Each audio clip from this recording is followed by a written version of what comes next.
Hello? Hello, everybody. Happy Monday. 'Tis the start of another week, and we find ourselves, well, Mondays, but it's a grand Monday because, well, we get to carry on with our adventure of our new-ish, well, it's not new, well, it is new, our Monday night series, friends, as we explore the ancient world wonders, all 7 of them. And, well, tonight, part 6. It's getting close now. The end is near, but also the beginning is closer. Right, turn the conversation the other way around. But anyway, how was your weekend? Hope you had a very nice, relaxing, chilled out with loads of flying. The guys at World Flight are still busy, but we're here to do our thing for the next couple of hours as we, well, continue to explore and try not to break things. Mainly the plane. So we do enter another chapter of our Monday night series as we're looking at the 7 ancient world wonders, all with a very special thanks to Jeppesen 2001, who's just, the man is a legend. He's put so much work into all of these wonders for us to explore. You know, only one of the ancient world wonders is still standing. The one we're visiting tonight, the Lighthouse of Alexandria, that was one of the last surviving prior to the pyramids, of course, if that makes sense, right? This was once a guiding star for mariners, that's the word, and in the ancient world, the light casting a protective glow over the port city of Alexandria. Now, the whole story behind Alexandria, well, Alexandria was founded by himself, Alexander, and, well, we've loads of history to talk about. But the lighthouse, built sometime in the 3rd century BC on the small island of Pharos, and the Lighthouse of Alexandria stood a marvel of engineering and a guiding light for those navigating the waters of the Mediterranean. Rising nearly 100 meters tall, its stone wall reflected sunlight during the day, whilst the fire cast its glow by night, visible for miles and miles. Though lost to time through a series of devastating earthquakes and other stuff, well, the architectural masterpiece remains an enduring symbol of ancient ingenuity and maritime legacy. Tonight, from the flying aspect, well, we're going to be taking up the DHC6, the Twin Otter in an amphibian configuration. We're going to start off in a very famous place called Tobruk. Any of you interested in World War II history? Well, a famous battle commenced here, the first time that the panzer divisions actually were brought to a stop. Some fascinating history here. But the airport we're starting off at is Hotel Lima Tango, Quebec. And we're going to follow along the stunning coastlines of the Mediterranean from the African side, with a brief stop at a place called Mersa Matruh Airport, Hotel Echo Mike Mike. We'll take on some fuel, you know, have a sandwich, check out the sights, maybe go for a swim. From there, we're going to head over then to a place called Alameen International Airport, Heel, Hotel Echo Alpha Lima. And that's before flying directly to the coordinates of where the lighthouse once stood. And we have a flight plan, exclamation point route brings up the route, and there's a flight plan rambled over in Discord just there now. After we check out the lighthouse, well, our journey will conclude at the Borg El Arab Airport, Hotel Echo Bravo Echo, and well, we'll just have it's right beside it. Actually, it's right beside the port in Alexandria. So it's a bit of a fascinating one. Whatever it, I don't know, lads. Whatever it is about lighthouses, right? And you might say, here we go. I'll say this, right? I'm fascinated by lighthouses. Now, not so much that, you know, I decorate my house with them, but I've always kind of looked at lighthouses thinking, geez, they are kind of cool. Do you know? And we've many, of course, we're an island nation. We've many lighthouses here. But I've always thought, you know, between the lighthouse keeper and, of course, I mean, let us not forget Around the Twist. That was Australian, right? And very influential. But was it Australian? I think it was Australian. Yeah, it was Australian. And yeah, it's fascinating stuff because the lighthouse and the keeper and how they kind of manage their day-to-day work, but then also for the ships, all the boats and ships navigating, and the importance of seeing what, you know, the lighthouse kind of did. Today, they're still there, but they're, you know, modern technology has taken over, things like global positioning satellites and all the jazz. There's even laser finder lighthouses now. They're just like, it's like well, it's like overground sonar, effectively, and it's radar. It's terribly interesting. But I've always kind of liked the idea of, you know, the poor old devil, you know, out in the side, out in the middle of nowhere, on a cliff edge in a lighthouse. Welcome to my secret underground lair. It'd be a deadly place for an evil villain. The evil villain lighthouse. Sure, Scooby-Doo used to do it the whole time. Your man always lived in the lighthouse. Do you know what I mean? Jesus. lighthouses with freaking laser beams, right? But anyway, the aircraft choice tonight, you can go rotary, fixed, or you can go amphibian. There is solid runways everywhere that we're going.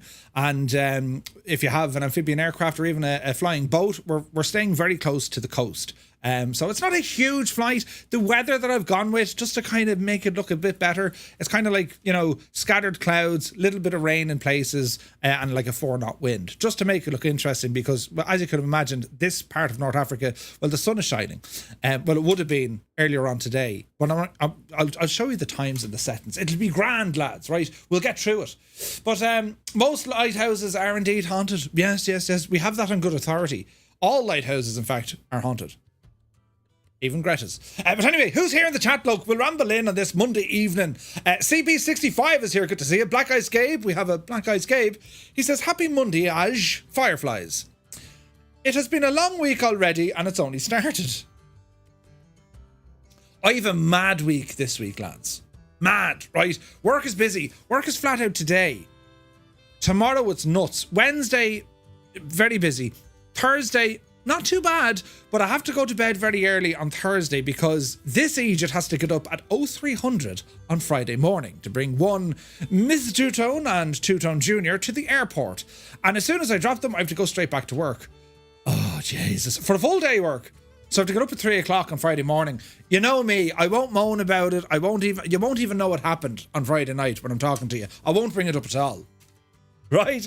Did I tell you I have to get up very early on Friday? So yeah, that's all the jazz. But anyway, that's you caught up, I suppose. Lieben Sumo is here. Good to see you. Very happy Monday, man. Vacuum is in the house. Welcome in. Fierce Wolf looking fierce. And Wolfie. Night Zep, a very happy Monday. Super Typhon is here. Tarnish Mossman, good evening. Viper Strike, good to see you, man. He was flying over the pair of knees yesterday. The Pyrenees. Very good. Willow, how much? Good evening. Flyer10 is here. Mr. Zed Rider. He says, hi, Murph and all. Flying Circus. Good to see you, man. Quaggy is here, subscribing for 36 months, man. Thank you very, very much indeed for all the support. Great to see you, Quaggy. Lead Ballooner, good evening. Crafty Tigers is here. A very good afternoon. I have both Twitch and YouTube going at the same time, in unison, together, in tandem. Brilliant. Ha, fantastic. I wonder what the delay is like. Right, the intro sounds awesome on my system. Oh, nice. Little Trader, good to see you. Purple Kona, good evening. To keep it, Thomas here. Evening, Murph and chat. Hope you all had a better weekend than me, having to reinstall Windows and everything. Jesus. Nothing worse. Dr. Sisu is here. Some say the Lighthouse of Alexandria burned down due to Murphy's afterburners. Good to see you, Dr. Sisu. You're looking well. Is that a new cologne? Perhaps you have a new garment of clothing. Article of clothes. I don't know. You're looking well. Brilliant. He's looking very well. Old Veteran 965 is in the chat. Good to see you, Scott. Happy Monday. Zard is here. Afternoon to you, my dude. Jamaumu, you're welcome in. Mr. Skoo is here. Number 6 tonight. Indeed, it's almost there. It's almost there. This is like, it's our last Monday night adventure using Microsoft Flight Sim 2020 as our main vehicle, right? It's exciting, isn't it? It's exciting. It's also terrifying. We don't like change. We fear change. You know, but then we kind of say, you know, it's grand. Then we demand change. It's a bit funny, isn't it? But yes, Zard, welcome aboard again. Flying Tritz is here. Blinky, no early start tomorrow. I can stay and play. Nice. Great to see you, man. Victorious, a very good evening. A wonderful flight ahead. And thank you to Jeppesen 2001 for the fantastic scenery. Absolutely. And lads, it's for free. It's for free. Do you know what I mean? And it's great when you think about it. Let's say, for example, you were into this sort of stuff, Ancient World Wonders, or you might be doing a project on it, or perhaps even some school work. Isn't it handy now that you can kind of get some sort of a visualization that you can kind of walk around using a flight simulator? That's pretty cool when you think about it. Do you know? Assidious, happy Monday. WB1990 is here in the chat. Welcome in, man. Echo Charlie. How are you, man? There's buttons being pressed all over the place. Sunjammer, he says, hi all. Once again, we are flying with someone with no flying experience at all. He's a menace to himself and everything else in the air. Yes, birds too. Right. Well said, Sunjammer. Yes, well said. Yeah, promote that man. Promote him. 98 Vulcan is here. Shuffle Shoes. Shuffles in. AJH John, hope you're well. Who else? Spitfire RAF 100 is in the chat. Very happy Monday to you. Dr. Diggler is here. Welcome in. Super Ty says, I bet this is your last flight in the DHC6 in Flight Sim 2020. It could well be. Chances are it will be. Jesus. We'll have to give it a good send-off. Do you know, Daddy Plump is here. Commander Balosh, good evening. 2 weeks till Microsoft Flight Sim 2024. It is getting closer and closer. We won't even... we've this week. Then we have next week. Our final Monday night series of this episode of this series, right? That's next Monday. The following Monday, it is the eve of Flight Sim 24. The eve. Jesus, right? Nuts. Terribly exciting. Ozymandias is here. Hello, hello. Wombat49. Here we go again. Another week in paradise. Indeed. Great to see you. Baby, yeah. Whack-A-Mo is here. Happy Monday. Martel, welcome in. Rad Baron says, time change confusing for North Americans. Yes, it says, we like to keep you on your toes. Although, hang on a second, America. Hello, America? This is Ireland calling. You have multiple friggin' time zones across your country. What? You've 3... Well, technically you have 4 of them. I mean, you have 3 time zones, but you have 4 different areas. Is that right? I'm almost certain it is. Right? Different times. What time? I don't know. Where? I don't know.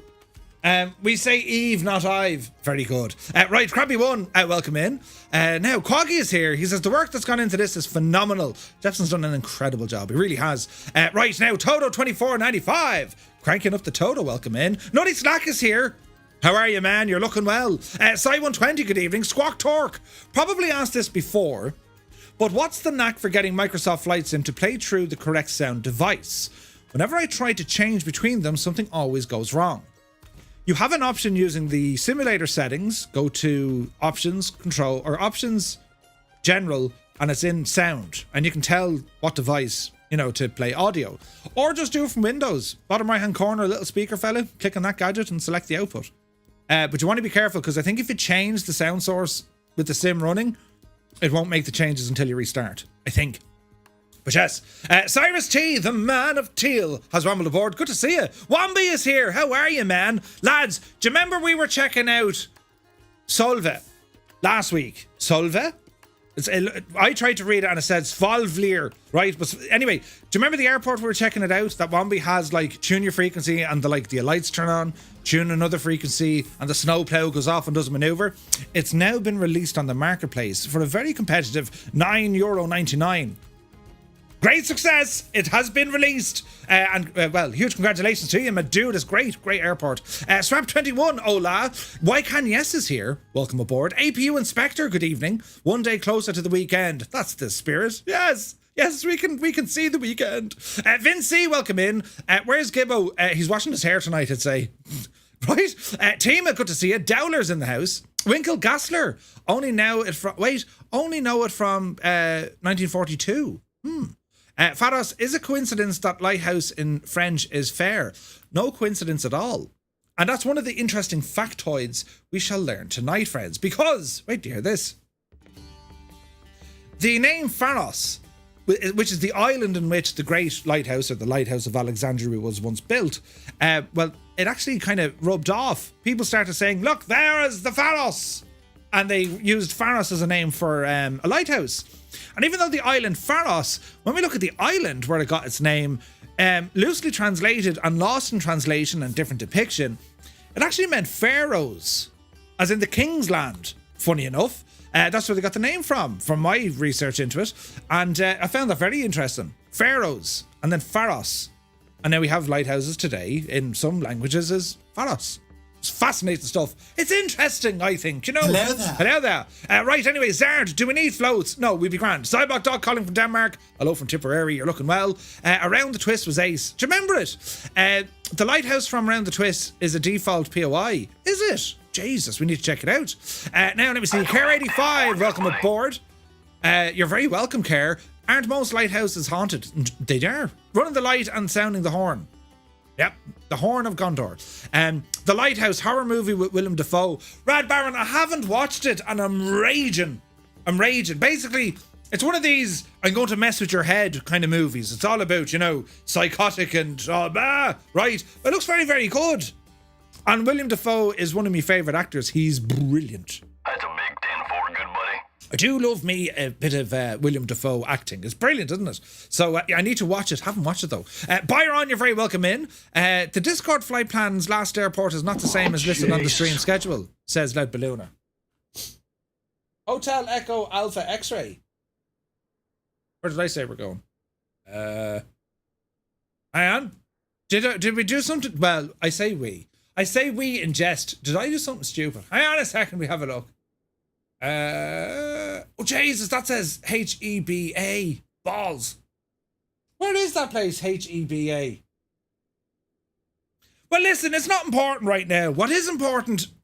That moved on its own. What is important, we'll have a quick look here and change it and then edit it all out to make it look like we got it right first time. That thing has a mind of its own. It just likes moving. Right.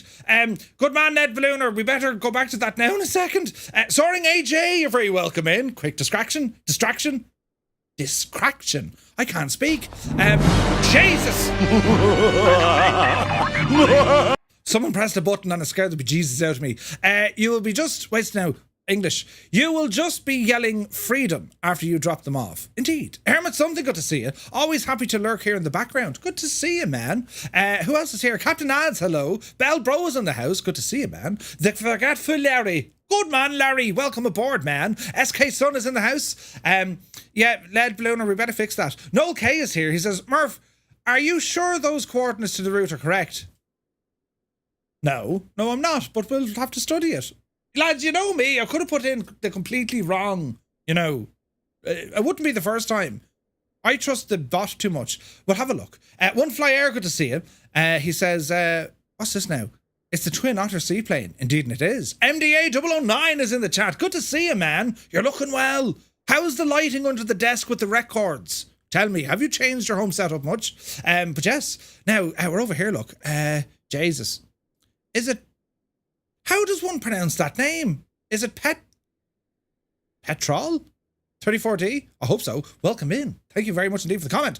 Right, now, close to... Big 10-4, good buddy. Try that coordinate. Yeah, I'll bring it up on Navigraph. I'll have a look at it, right? Speaking of Navigraph, did you see the update now? Remember the SimBrief gadget I was showing you? It's now released. Jesus, November is a busy month for me. Farming Simulator 25 releases next Tuesday, and then Microsoft Flight Sim exactly a week later. Jesus, Larry, it's all happening. Bet you do the best of Flight Sim 20 as well as do a send-off group flight. Super Typhon, do you also have tomorrow night's winning lottery numbers? That would be handy. You're on a roll. QC Frank says, Murph, I think we say Eve, not Ives. Oh, here now, look. 6th in Canada. Jesus. There's 6 time zones in the United States. 6! And you're giving out about Zulu time. Ara, come on, lads. Yes. Right, okay, let's move on. It is grand. Alex, welcome aboard. Muse Fan is here. He says, how he is his mad jokes is. Very happy Monday. Now, where are we at? We're over here, looks. Jesus, now. Yeah, I'll need to fix all that. We'll edit everything out. It'll be grand. People will watch and say, see that Murphy fella? He never makes a mistake. The man is errorless. Right? Yeah, totally. Never. Would never make a mistake. No, God, no. Are you serious? Not at all. Right, now, we all understand. Right, grand. Moving on. Stick Figure is here for 26 months. You absolute ledge. Thank you very much. Oh, me hand. Thank you very much indeed. Jesus. P.S. Mirandai. Hello there. 18 months, my dude. Thank you very much indeed. Lads, thank you also very much for the support. I don't know why, because, well, now I know why. The support is for never getting anything wrong ever in the history of all things ever. I can understand things. Yeah, 100%. Alex says, I see Murphy is taking 20 minutes already and we haven't... What are you talking about? We're literally only here 6.5 minutes. They're on to us. DJ Seamus says, late coming in, been setting up a new drone. What did you get? You can't just say a drone. We need the make, model and flight time. 98 Vulcan is here. Murph, I got my mic working again after missing the live chat the other day. Had to reinstall the sound drivers. What the heck? Why would it kill the only mic and not the speakers? Why am I not surprised? Technology 98 Vulcan is out to get us. We must always pay our due diligence to defend ourselves, right? Gentlemen, prepare to defend yourselves. Martel is here, 38 months, tier 1. Thank you very, very much indeed, Martel. You absolute ledge. The Pocket Wolf 190, Nutty Slack says. Aha. Power Sword, good to see you. Is the mic walking away from you? Did you not brush your teeth? I always brush my teeth before the stream, I'll have you know. Jeez. But yeah, look at it. Oh, Jesus. Right. That's a new kind of a feature. It's like... I need to work on that now. That could be handy. I wonder, could I get like some sort of a motor? So when I do eventually, you know, it might happen. Someday I might actually start talking waffle, pure rubbish, right? And like, imagine then if there was a chat command that actuated on a motor. You know, Murph's talking about something. Gibble would love this. Murph's talking about the Romans again. So anyway, about the Romans. Wouldn't that be brilliant? Right? Jesus, what have I just created in my head? Right, quick. Retriever Neil, good to see you. Thought I've missed the start of the flight then for a minute. Yeah, I've never been late. Right? Never, not at all. I've added more screens, of course. I almost have as many as you. I'll send us on a picture, MDA, will you? Brilliant. Vacuum says there's a Roman Pharos in the ground at Dover Castle. Ooh, nice. Awesome. Donovan, you're very welcome in. Thank you for the follow, my guy. Old Veteran says, we're getting ready to storm here. Oh, you have a storm today? Be the Janie. Charlie B says hello from Sweden. Hello from Tipperary. You're looking well. Purple Kona says, I wonder if the Otter will come back to the marketplace. I don't think so. It's free in Microsoft Flight Sim 2024, right? Right, now let me see. Murph and the Pope both. Wait, what? An hour less. Errorless? Which one? Didn't quite get it. Error less, right? Now we're over here. A DJI Pro, 2 hours. 2 hours flight time. What? 2 hours in the air with a drone? That can't be right. Every quagmire in the world will go off and buy one of those, especially in the summertime. Giggity goo! Think about it now. The drone I have, and the batteries are shagged, right? But before they were shagged, you need to charge them to stay. Speaking of which, you need to charge them before you use it. I let them go dead, and now they're proper dead. What's the power on this yoke? Hang on a second now, lads. Remaining battery 0%. Oh, bother. That's not important. What is important is it used to get 25 minutes flight time per battery if you were lucky, and that depended on the wind. Do you know what I mean? Oh wait, you fly more 3 batteries? Gotcha. Okay. Mugga T, good to see you. 2 dogs is in the house. Epic Fool. No, I've just wandered in, and whatever it is, no. We're talking about drones. 30 minutes so far. Wait, what? Energizer is here. The days are counting down to Christmas, of course. What else would we be counting down to? 14 days and 19 hours. What? What's that? Who could tell you? Great to see you, man. RDW, good to see you. Mew says, you need to charge the batteries before you use it. That's not weird at all. Listen, right, technology, lads, technology. Anyway, we're nearly there. Spiner, welcome in on YouTube. Uniform Goose. Hello, Goose. Welcome in. Williams Aviation has arrived. Good to see you, man. Benjamin Holmes is here. Icarus, thank you very much indeed. Welcome to the family. Getting a YouTube membership. Cammy Niner is in the house. George, welcome in. Maddie Lynn is in the house along with Cato. Podge Munn. Hello, Podge. Patrick Doyle is here. Hookhead Lighthouse here in Wexford.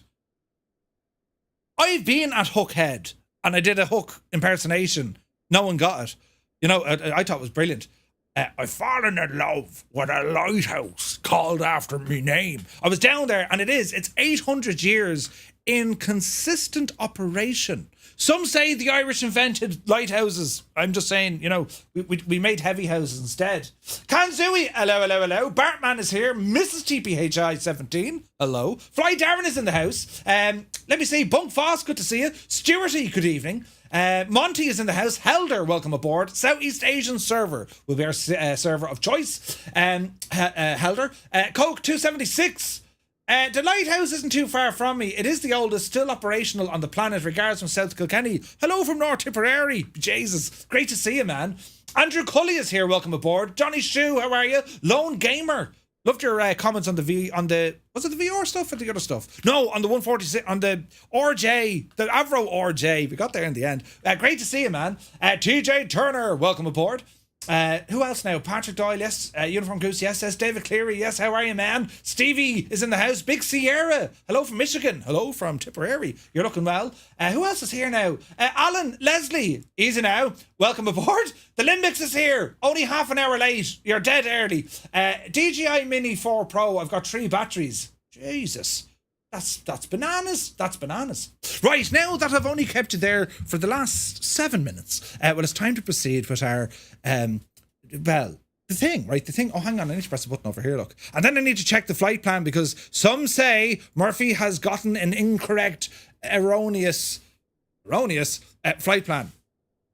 I need to press a button. I did. Transitions, lads. All about the transitions. Did you hear the state of that transition? Right, now, let's have a look. You might get a job on Après Match. Do you remember Après Match? Jesus, brilliant.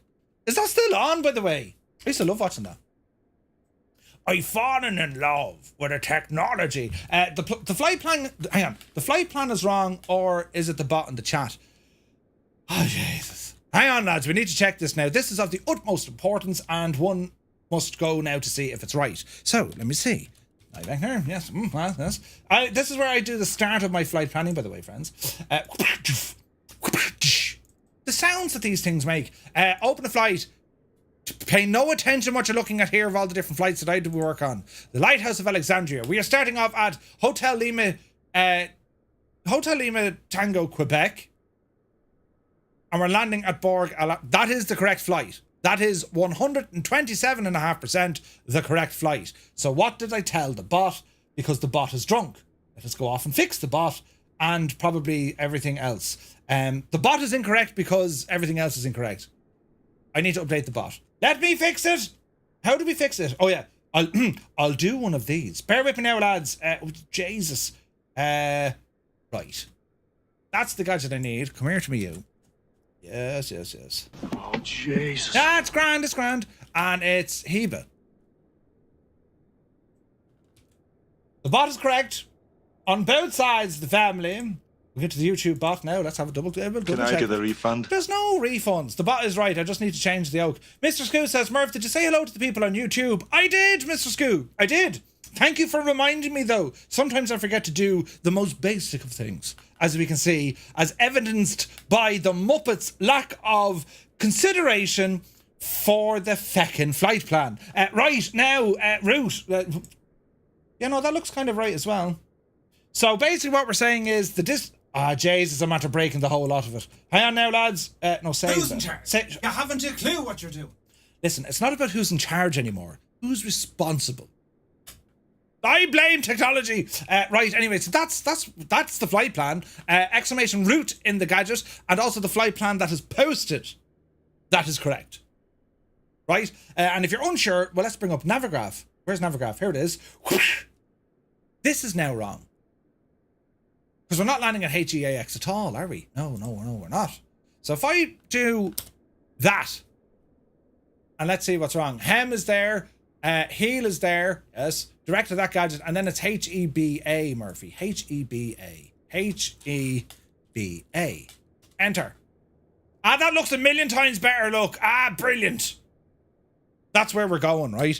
I need to edit all my Navigraphs. Oh, Jesus, how do we do this? HEBA. Oh, wait, is it? Yeah. HEBA. They were like a cover band for ABBA. These are known as HEBA. Mrs. Murph is in charge. Wait, hang on. Mrs. Murphy is in charge, and Murph is responsible for everything that goes wrong. Yes. The download flight plan is wrong. Oh, sweet lemon, Jesus. Hang on a second. I export. Yes. And we'll call it that one, and then this one, and then yes, and then move that over there. Move that to this gadget. Hang on now, lads. Just hang on there now for the big push. We're nearly there. I need to go to the yes.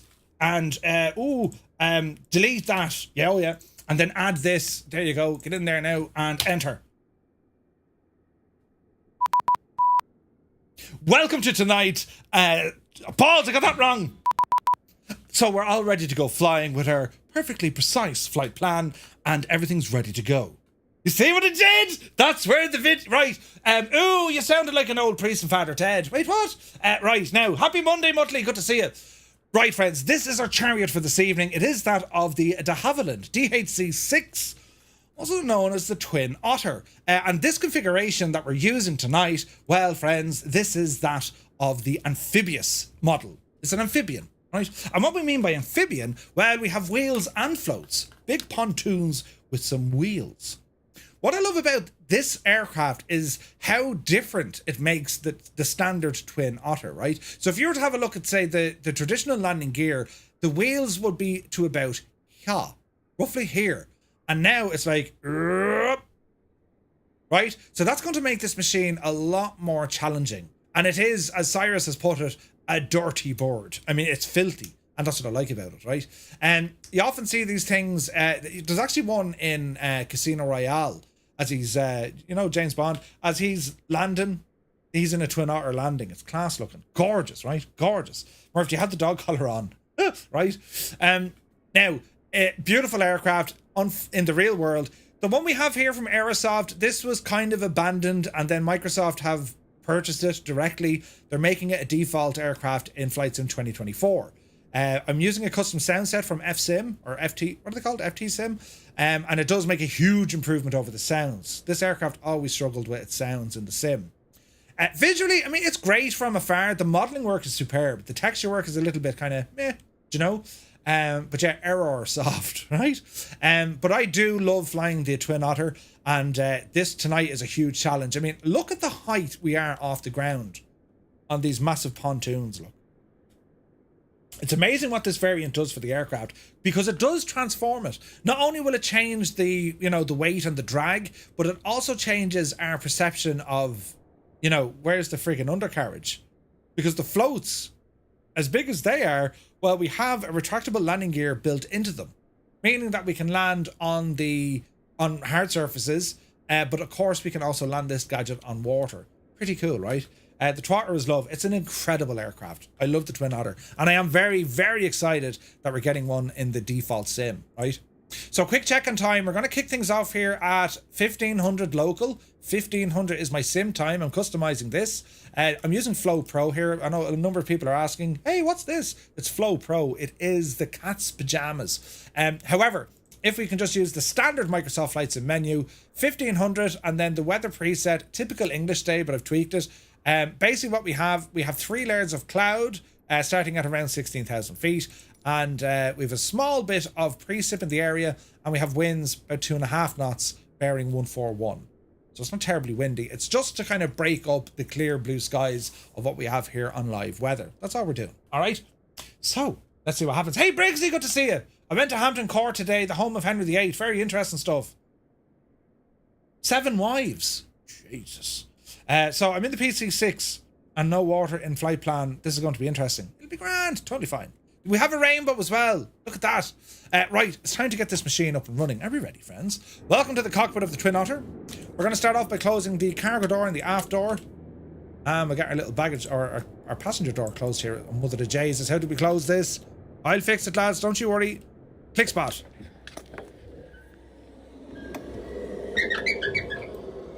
Jesus, a bit of oil on that hinge. Right, they're in. Brilliant. And we'll remove the control lock, which is a little button down here. Thank you very much. Have our control yoke. Make sure she's all working. Yeah, we're looking good. Lefty, righty, upsy downsy. I can't open with the window. I can open my door, but I can't open a window. Interesting. Now, as I said, fascinating aircraft. The hydraulic pump constantly makes noises on this, which is great. Just making sure all my trims are neutral. That looks good to me. Landing gear. What's that for now? Is that emergency landing gear? Yeah. Emergency landing gear hand pump. Not modeled, I'm afraid. Oh well, what we do. So we shall start off making sure our controls are all set to neutral, which they are. Fuel is off. That's perfect. On up here, we'll go ahead and flick on the battery. And we get our DC master on as well. That first pump you're listening to, that is that of the hydraulic pump. And I'll show you how that works here now in a minute. Onto our overhead, and we have a number of different lights. So we'll go to our, let me see, emergency lights set to arm. External lighting, anti-collision position, and we'll also get the no smoking and fasten seatbelt signs. Bleed air system, leave it off. Strobe lights are currently off. And we have some lights here for our overhead. Reading and entrance lights for the crank of it, bright or dim or off, leave those off. Bus ties, generators, make sure they're all okay. Taxi light, pitot heat, they're all okay. And we're okay from up here for the moment. Next up, as our avionics are breathing a bit of life into the system, we'll okay these and okay those. Next up, we're going to engage our fuel booster pumps. And we have these guys here. So let me see, we'll go to booster 1 and booster 2, and we're feeding out of the main forward tanks. Let's go in and check our weight and balance. Horse in a bit of fuel, but we can reduce the centers down to about 70 in each. We'll bring our tip tanks up to about 50 in each. And the payload is, well, a full load. We don't have a full load. It's going to be ourselves and ourselves. That's it, right? So we've got plenty of work. Again, if you want to look at the center of gravity, make sure that we're well within our limits. I'd say about 37 will do it, give or take. So that's our weight and balance done in. Sweet. Now, what else do we want to do? Flight data recorder, go ahead, turn it on. Coming down here, we have our tip tanks refueling. So basically, we'd be pumping fuel from the tip tanks into the main tanks and then straight to the engine. They don't go directly to the engine, I don't think, on this aircraft. The vent fan, we can put it on. It's warm here on the ground. Leave the ram air in the off position for now. And we can see a number of warnings, pneumatic props, ignition systems, everything turned off. Now, the sounds you're listening to, as I said, these are custom sounds from FT Sim. Very good. So, well, to get ourselves started up here, what's going to happen, we need to bring our prop levers forward. There we go. Throttles, just take them out of kind of idle, and then we have our fuel. So we need to be careful starting this because we have to monitor ITT because, well, we can make it go bang, right? Let me see. Nunzio Voyager. Hello from Sicily. Welcome aboard, man. Good to see you. Right, so to start her up, we're going to go to this panel here. We have our starter engager and we have booster, hang on now. We have the igniters. Now, are they on or off? I'll leave them in both. And we'll go to a start on the right side. Are we ready, friends? So, start the right engine. Engage. We have sounds coming in. Turn off the fan if you want to hear the engines. Prop RPM is coming up. Looking good. We're looking here for somewhere between kind of 15 to 18%.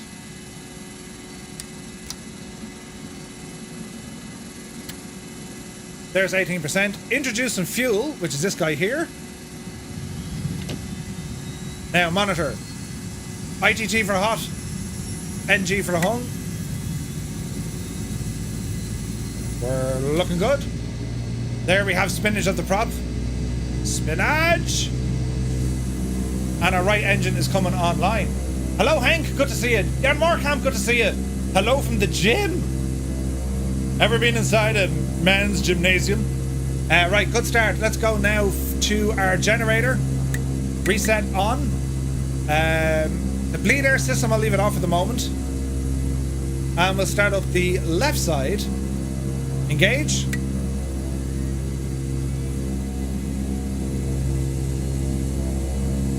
There's rotation. Again, we're going to wait for the RPM to hit around 18%. A very nice machine, this. And the sounds make the difference, lads.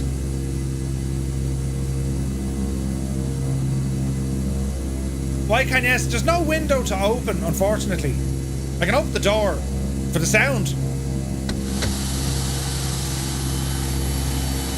Fuel on.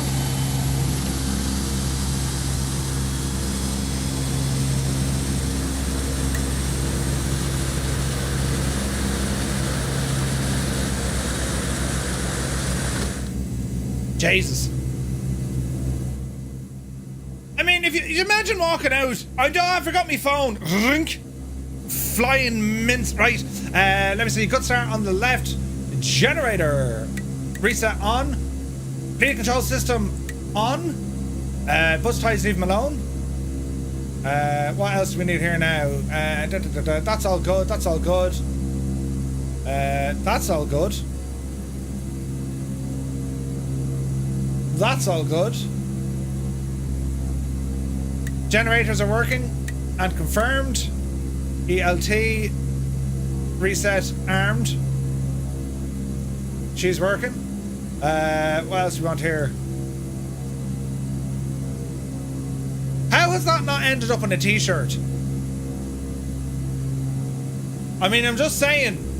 I'm not saying anything, just I haven't seen it on a t-shirt. Anyway, what else do we have here now? Our little HSI. This is a handy little gadget. So we'll zero this. And we will be flying by means of our GPS navigation. So we'll go over to car. GPS route has been loaded in. So we're just sitting here letting those engines warm up for us. And let me see here now what we want to do. The landing gear, this is where the crack is. So it'll be gear up for a water landing, gear down for a runway landing. Fair enough? And that's where we control it from this panel right there. Now, initial altitude, we should set just 3,000 feet. That'll do us. Squawking is set to VFR, we're grand. This is the airport. That's our flight plan. GPS mode. That's your CDI, your course deviation indicator. Basically, what you're flying by. Is it GPS or is it nav mode? Right? Twarog, Jesus. Communications panel. Nav we'll put on as well in case there's any VORs we can tune in. I forgot to do my fire control test, but it's working. Hello? Phoebe. One boiled egg. Phoebe. Hello? Autopilot unit, we can engage this. If we stick on heading, we should see the yoke start to turn, especially when we adjust our heading. Left roll. And right roll. Autopilot is working well. Disengage. Autopilot audio bell is singing. Ground proximity warning, inhibit, leave it on. What else do we need here? Trims. And also all our fuel. Fuel selector, keep it on normal for the minute. Data recorder is on. We have an ADF on board, which is super handy. Alternate air. Pitot static heat. No, that's pilot static. Where's me pitot actually? If I was a pitot, where would I live? Prop intake wind inspection. Extend intake deflector. De-icer. Auto. Stab de-ice pressure. Don't need to worry about that for the minute. Lighting. Where's the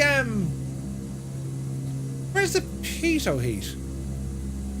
Generator. Lighting. Bleed air. Temperature control. Auto. Pitot heat. Right where it says it, Murphy. Pitot heat. Anyway, not important. Let me see. Flight compartment fans. Basically your, well, the fans, right? And again, look, it has a cabin here. Like, it's an early on Aerosoft aircraft. I mean, the textures and all that, we've seen better stuff, right? But this is still very good.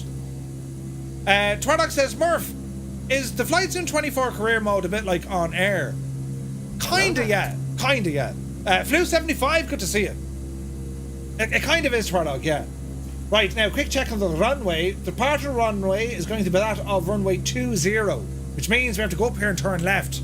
This is our taxiway. There it is. We're going to head into the rainbow. Ah, bliss. Right, for sports fans, off the brakes, bit of power roller forward, test the brakes are working, and continue to taxi. Nice. Fans be working. That pneumatic low pressure, absolutely fine. Oh yeah, do you know what I need to do before we go here? I need to test our hydraulic system, the hydraulic pumps, yeah? So to do that, friends, I'm going to engage the brakes and have a look at the brake hydraulic pressure. As I'm holding the brakes, that pressure will drop and then you'll hear the pump turn on. You hear the beep once it drops near 1,000. And as long as you keep the brakes on, that'll keep depressing, right? So we now know that the hydraulic pump system is working for the brakes. Well, what about our standard hydraulic pressure? Well, let's actuate the flaps. Flaps in transit. Same crack again, just above 1,000, you'll hear the pump kick in and restore hydraulic pressure. There she goes, flaps are working. Alright. Alright, continue on. Do you earn dollars in career mode? Well, you earn like a virtual currency or experience points. That's what they're going for, right? New clip and clips. Oh dear. Hey, Rambok Mord, good to see you. Has someone taken me out of context again?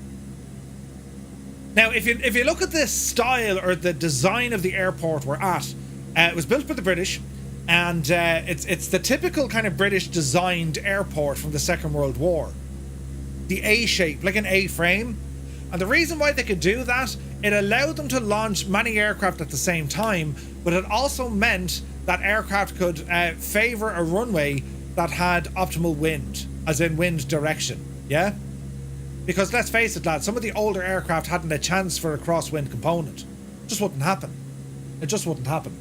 Kingsman9965 is in the chat. all the way from Liverpool. Good to see you, man. So we're going to continue taxiing on it this little way here. Oh, better get multiplayer turned on. I do always forget, lads. Multiplayer coming in. I cannot wait to see what you lads have brought with you tonight for flying. I mean, this should be entertaining and also, ooh, you know, and right? Can we open the door mid-flight? Oh, brilliant! The parachute, like, you know what I'm saying? That's kind of handy. Oh, Jesus, close the door though. You're letting out all the heat. Up there now. Alright. Another safety violation? Listen. We do the things so the lads who write up the safety stuff know what to write. Yeah, that's how it works. So continue our taxi. We are approaching runway 20. I like the sound level when you open the door. Yeah, it's pretty nice.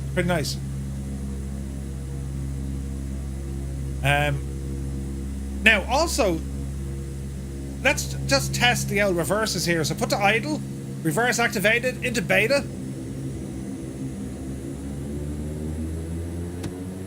Oh, beta looks good. Alright. Beta is good. So we've now tested all our flight controls. We've tested the engines. We've tested the hydraulics. We've tested our fire detection. So we've tested everything. So if anything breaks now, it's entirely someone else's fault. Right? Look, who needs safety when you can do all the violations, right? When I got my glider's license, I did it from an A-frame airport. It was amazing seeing the history of the airport, as well as being a training area for Canadian pilots. Yeah, Crafty, that's awesome, dude. Well, come here, lads. Look at the height of the aircraft. If you're used to flying the Twin Otter, I mean, you're usually down here somewhere. You know what I mean? And I love there's a footmark there. Lazy article, that's not a footrest. Used to love that back in the day, you know. If you were leaning up against the wall. Murphy! Yes? How long has that wall been there? Huh? How long has that wall been standing there? A couple of 100 years. Well, it didn't need you to hold it up.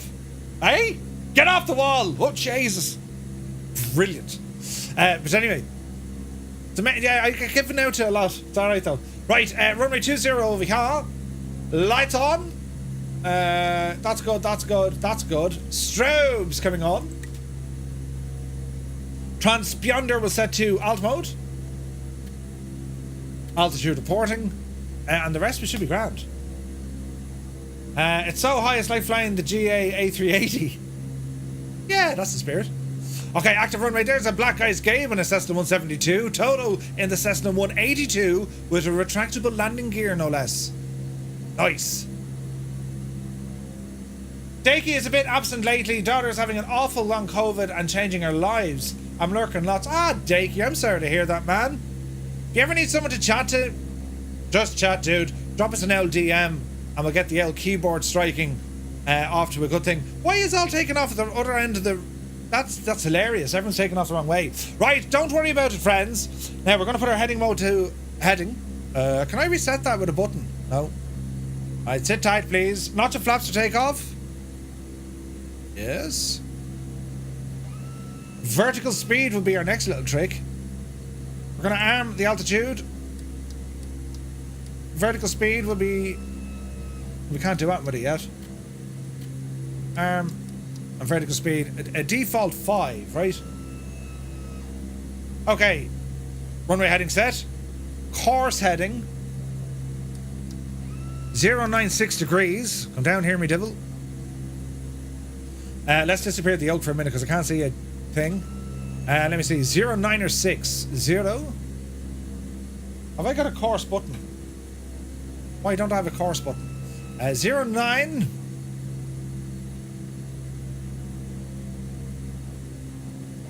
Six.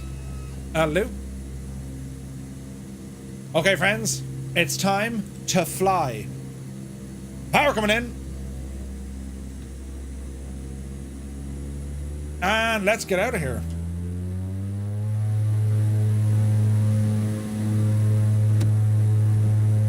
There's the governor kicked in. Takeoff power is set. Airspeed alive. Try and keep it on the center line.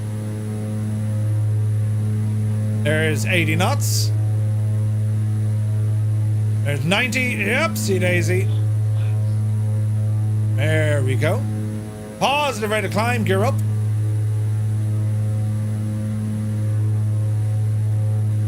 Flaps in. Yaw damper on.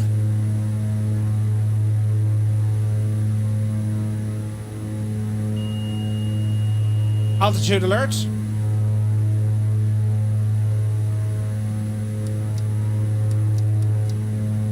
Autopilot engage. Heading.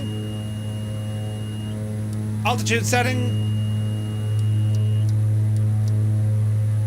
1,000 feet per minute. 3,000 feet is what we want. Steady climb. Reduce our RPM.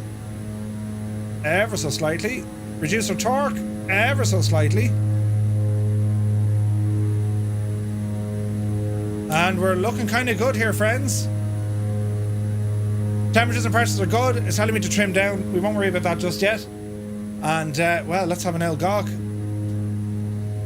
Left is good. Right is good. So on this heading, we're going to spin around to the right-hand side, lads. So right turn coming in. We're going to bring it all the way over to 270 degrees. That's a westerly heading. Bringing us out the wrong way, but it's grand. 3,000 feet is what I'm aiming for. And I invite us all now. Well, if you're flying along, if you're on the Xbox, press 1. If you're on the PC, press 2. And if you're wondering, how do they get the figs into the fig roll, or fig newtons, you press number 3.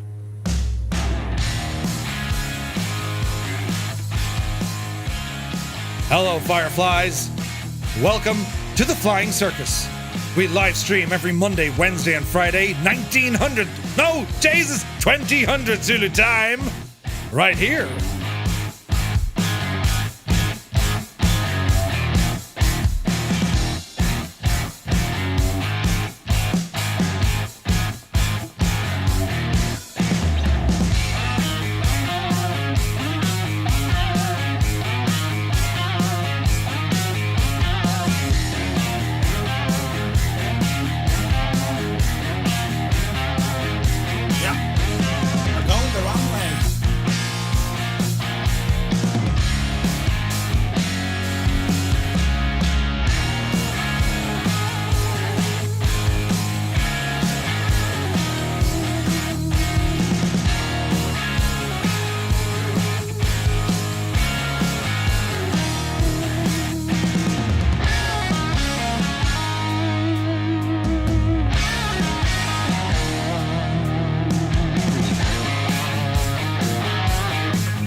The sounds of loud jets in the vicinity. Mind your ears.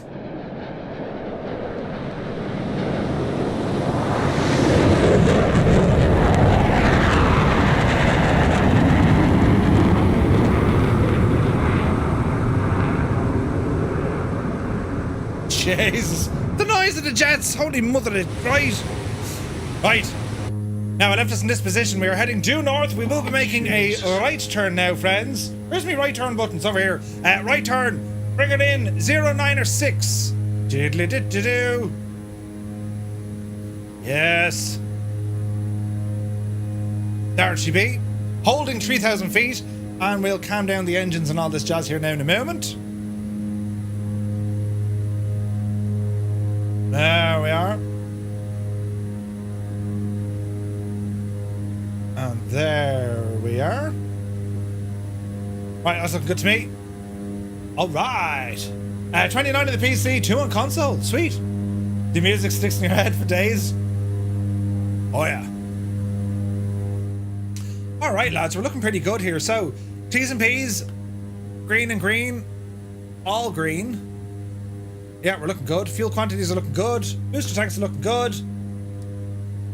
We're going to bring ourselves back up to that magenta line. We're going to arm nav mode. And that'll take us to that heading and continue us on. 096 has been set. On this screen, we can go for traffic. Traffic. Waypoint, auxiliary, nearest. Nav, traffic. Terrain, traffic. ADS-B, turn you on there, please.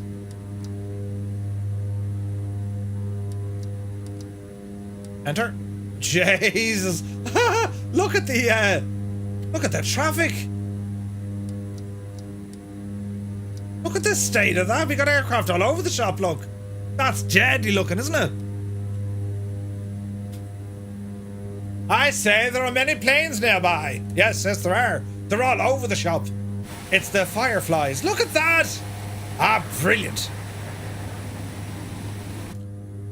And we have a Mooney Typhoon with only one landing gear. The poor thing looks like it's sick. Try landing that, you devil. Right, now, a unicycle landing gear. I love it. It'll be so interesting to see the new wake turbulence. Oh, yes, it will. Oh, I can't wait for that, lads. It's going to be awesome. Right, so our first chalk, 173 nautical miles. We're doing about 140. Bother. Let me see, an hour. And then we've another 7 and 7 is 14, 142 hours. All right. We'll keep our lit. We're heading the right direction now. Nav mode will take over and all should be well. I don't need to see traffic coming up on this screen though.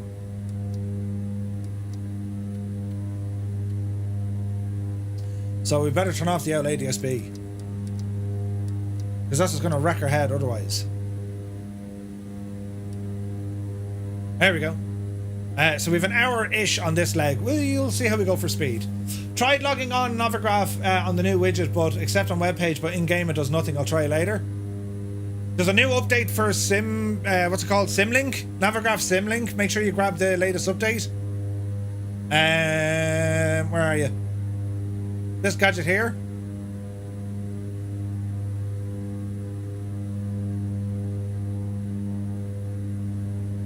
Version 1.1.35 plus 1406 is the latest. Alright. So make sure you have that. Right, I think we're going okay. Landing lights, go ahead and bring them off. We'll put them back on a little bit later on. Environmental stuff is looking good. Turn off this fan. And we're looking good. Beautiful weather coming up ahead, isn't there? You did that, Long Gamer? No idea, man. Right, so anyway, Tobruk, as I said, that's where we took off from. It's located in northeastern Libya, near the Mediterranean coast, famous for the role in the Second World War, particularly during the siege of Tobruk. So the Allied forces, the British, Australian, Polish, and Czech lads were all there, and they managed to bring the panzers to a halt. Very interesting. As we're marveling and rambling our way down, the Mediterranean is out to our left-hand side here. And, pause, I'm after pressing a button. There we go. So, that's the Med out there, isn't it beautiful? 'Tis stunning, lads, 'tis stunning. Also, Tobruk was important in the ancient world of the Greeks and the Romans. It connected. How do you pronounce that? Is it Serenica? Serenica? Is that what it's called? Interesting. Anyway, what do we know about the lighthouse? Imagine, friends, standing on the shores of ancient Alexandria, where the air hums with the promise of discovery and distant lands. In the distance, towering above the waters, is the Lighthouse of Alexandria, the Pharos. Built by the Ptolemies, this marvel was no ordinary lighthouse. It wasn't the first lighthouse. It was, however, a massive monument, a beacon that stretched toward the heavens, lighting the way for travellers from across the ancient world. And for centuries, well, the Pharos stood as one of the tallest structures ever created, and it held a place of honour as one of the 7 wonders of the ancient world. The story of the Pharos begins with Alexander the Great, who was born in Ireland, outside of Leitrim, who founded the city of Alexandria in 332 BC. His untimely death, of course, he died out in... Jesus. Wasn't he out near... Where did he die, actually? He was out in the Middle East, wasn't he, when he passed away? But anyway, Alexandria. He founded this city. When he died, one of his generals, Ptolemy, right? Well, he claimed Egypt as his own. They made him pharaoh. They made him king. To his rule, Ptolemy initiated the construction of the lighthouse. But it was his son, Ptolemy II, also known as Philadelphus. Was it Philadelphus? He saw its completion, which happened around 280 BC. Rising from the small island of Pharos, well, the lighthouse would become an enduring symbol of Alexander's greatness and indeed that of Egypt's power. More than just a structure, it was a message to the world, a beacon, announcing that this is a city, it was a place of learning, trade and civilization. As we said earlier on, that island, that bit of island, Pharos, it was named once as, a Pharaoh's island. It was just north of where Alexandria was. And, the King's Land, some sort of historic name to it. But it was only when Alexander the Great came there, well, he founded that city of Alexandria. Alexandria was the absolute jewel in the crown when it came to, the Egyptian landscape of the time. And most famously, of course, if you're into the Roman stuff, well, Alexandria is where Cleopatra and Julius Caesar, that was kind of where the seating of power was. And Caesar at the time, in order for him to secure the grain supply from Egypt and to stop a bit of an uprising from Cleopatra's brother, also her husband, known as Ptolemy, the whatever number he was, that's where the dynasty started, you see. Well, Caesar got involved, backed Cleopatra, and basically forged out her own independence to rule, which he did. And in Caesar's writings, we've covered the Gallic Wars, which I absolutely love, right? And that was the Gallic Wars. That was Caesar's writings of what he did in Gaul. And Caesar was a phenomenal narrator, great writer, because he used to write about things from the third person perspective, which is really odd for the time.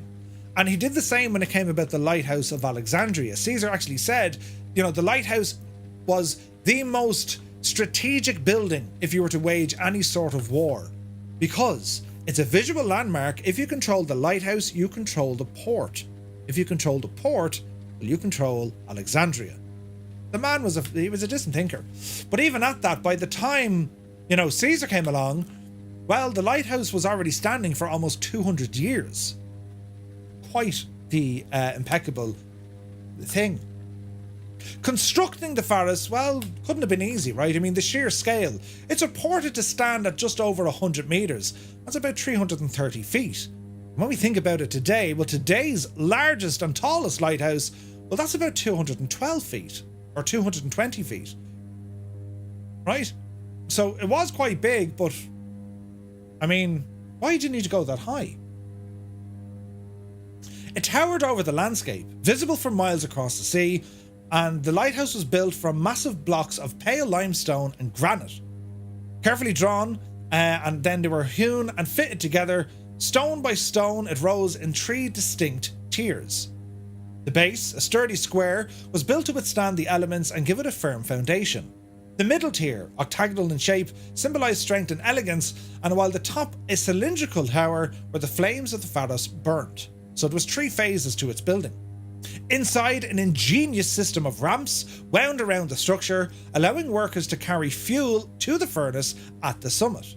At night, this fire would burn, visible for miles, while a polished bronze mirror reflected the flames across the water by day. This mirror, incredible piece of optical engineering, helped to direct sunlight far out to sea. Now, to try not to get mixed up with, when we see a lighthouse today, it's almost like a searchlight, this single beam, rotating. Well, back then that wouldn't have been the case because they're all to do with special prism lenses, and we'll read about it, but there's a technology behind how to get all the lights to kind of point in together and then one single beam goes out, right? Well, they didn't have that back then, but they would have used massive bronze sheets. Bronze, massive, and they were highly reflective. So it would have helped in a lot of ways. But as to the range of it, well, there's still a lot. What's it called? Is it a Fresnel? There we go. Right? The range, they could say some sources say it could be seen for hundreds of miles. Other sources say it could be seen for something like, 40 miles, right? Typically, based on what archaeologists have studied, they reckon the range would have been up to maybe 20-25 nautical miles out to sea at night time. Which, when you think about it, lighthouses today, the visual ones that don't have, sonar, radar, or any of that jazz, well, they're visible for roughly kind of 30 miles, depending on where you are, of course, and what sort of lighting and all this jazz, right? There's all that to consider. But the idea that this thing could be seen for hundreds of miles, well, could it? But yeah, so inside it, they had to keep the fires moving. There was no light bulbs back then. And look at the delivery on that. Again, we want to figure out, well, what was the fuel? You'll notice in Egypt, not a terrible lot of forests. Not many trees at all. Yeah, they've palm trees, but not lots of them. There's like no massive forests, rainforests, any of that sort of jazz nearby. So, okay, they probably have to ship in a lot of the wood. But wood was primarily used for building back then. Unless, of course, you were in an alpine region. Not really used for fuel. So there's many different ideas. Some say they used animal dung laced with, olive oil. And that would burn for friggin' ages. It was almost, their equivalent to what we would use turf for, right? But either way, this thing needed a massive amount of fuel. From A, the sheer size of it, and B, it had to burn all night. Quite staggering. The lighthouse wasn't just practical, it was also a work of art. Sculptures such as Triton, the sea god, adorned each corner, or sculptures of Triton, I meant to say. And also legend has it that a statue of Zeus or Poseidon stood on top, watching out over all who passed. So it was beyond just its practical terms of being a lighthouse. This is beautiful weather with the little showers, isn't it? Doesn't sand make glass? It does. And like the Egyptians had glass way back when. But if they were going to use glass around it and then heat, they just weren't there yet, So, for centuries, the Pharos guided sailors and traders to Alexandria's bustling harbour. It was the beacon of hope and safety, leading them past hidden rocks and unpredictable shores. And its fame spread far and wide. Ancient travellers like Strabo and Pliny the Elder wrote of its grandeur, marvelling at its sheer size and beauty. The architect, Sostratus of, I think it's Sindus, left a mark as well, inscribing his name beneath a dedication to the saviour gods, hidden under a layer of plaster with the ruling Ptolemy's name on top. This inscription was revealed only when the plaster wore away, ensuring that his name too would be remembered. The lighthouse became a symbol of Alexandria's identity, so much so that the Pharos would become the root word for lighthouse in languages around the world. Coins from Alexandria bore its image, and the influence was felt far beyond Egypt's borders. When we consider today, for example, if you were to look at any of government or official stuff of the city of Alexandria, right? Now, Alexandria is nothing what it used to be, as we could imagine, right? Alexandria. So let's bring up Wikipedia here just to give us an idea, lads, right? So here is the national flag of Alexandria. You wonder where they got the owl. You know what right? That's a very unique colour. But they used the lighthouse as their flag. That is the flag of Alexandria. And then the emblem of Alexandria. And that's what the government uses, right? And again, the lighthouse, well, it's prominent there, yeah? What else do we have here? Alexandria, a bit of reading up on it. The second largest city in Egypt, the largest city on the Mediterranean coast. And it was founded in 331 or 332, around 331, by Alexander the Great. It grew rapidly and became a major centre of the Hellenic civilization, eventually replacing Memphis in present-day Greater Cairo as Egypt's capital. Called the Bride of the Mediterranean internationally, well, Alexandria is a popular tourist destination and an important industrial centre due to its natural gas, oil pipelines all coming in from the Suez. Interesting stuff. Some of the buildings that inspired it, these are these coins, look. Savage, right? Savage. Antonius Pius and the reverse of Commodus. Jesus. What else do we have here? We'll get into the destruction and all the bad news now in a bit. But in terms of like how it was built, why it was built, and what it would have been like, it was quite fascinating, do you know?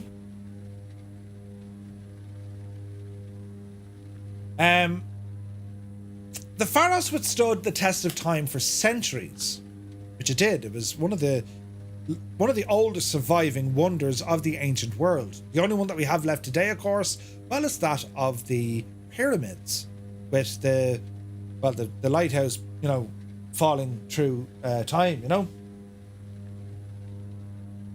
But anyway, the forces of nature were unyielding. Earthquakes shook the structure in 796 and again in 951, and eventually a catastrophic quake in 956 caused parts of the lighthouse to collapse.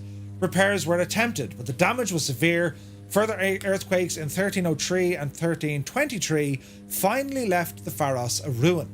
Stones lay scattered, a ghostly reminder of its former glory.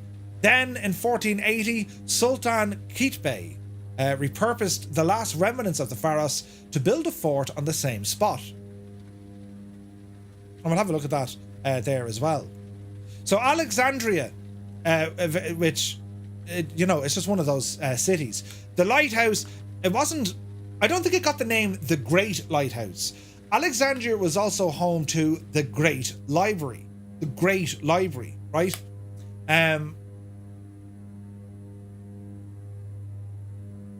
Mr. Anderson, good to see you. The view incredibly real. Happy to see another live stream. Absolutely. Nightsape, 100%. The biggest loss to civilization. The Great Library, right? So the Great Library of Alexandria was, you know, that held all the scrolls, secrets, technologies. It held everything. It was an epicenter of all the learnings of all time. It was destroyed in a fire. 2 fires, in fact. Right? And, you know, but the Romans were involved, unfortunately. But yeah, so much history and science was lost. It was said some of the artifacts that were found from the location of where the library was, and this will scare the bejesus out of someone. They came across what was, I believe, an early model invention of steam power. Now, I read up on this, and it's a while since I read it, but my understanding was they figured out a way of, you know, burning fuel, figured out that created pressure, figured out a way to hold the pressure and control it and release it. I mean, if that hadn't have been lost during the fires of the Great Library, if that train of thought, that sort of thinking wasn't lost back then, because it wasn't rediscovered for hundreds of years later, and that eventually led to industrialization and even the steam engine, which of course gave us trains. Can you imagine if they had trains back then? We'd have been miles ahead by now, you know. Kozaki, welcome in. Simon is here, the 8th wonder world. Murph saying, Jesus, while flying information over the desert. Truly wondrous. Good to see you, man. Hope you're well.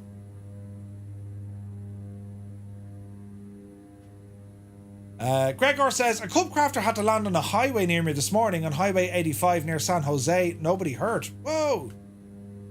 I'm so close to finishing my flight rig. Just waiting on 3 monitors, says Pogs1. Nice, man. Mr. Anderson says, I was really fascinated by Carl Sagan's account of the Library of Alexandria in the original Cosmos TV show. Ooh.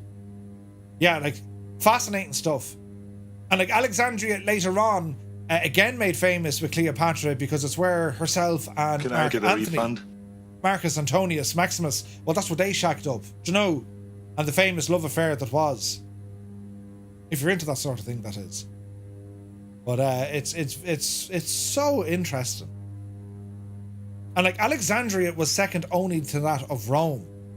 That's how important that place was.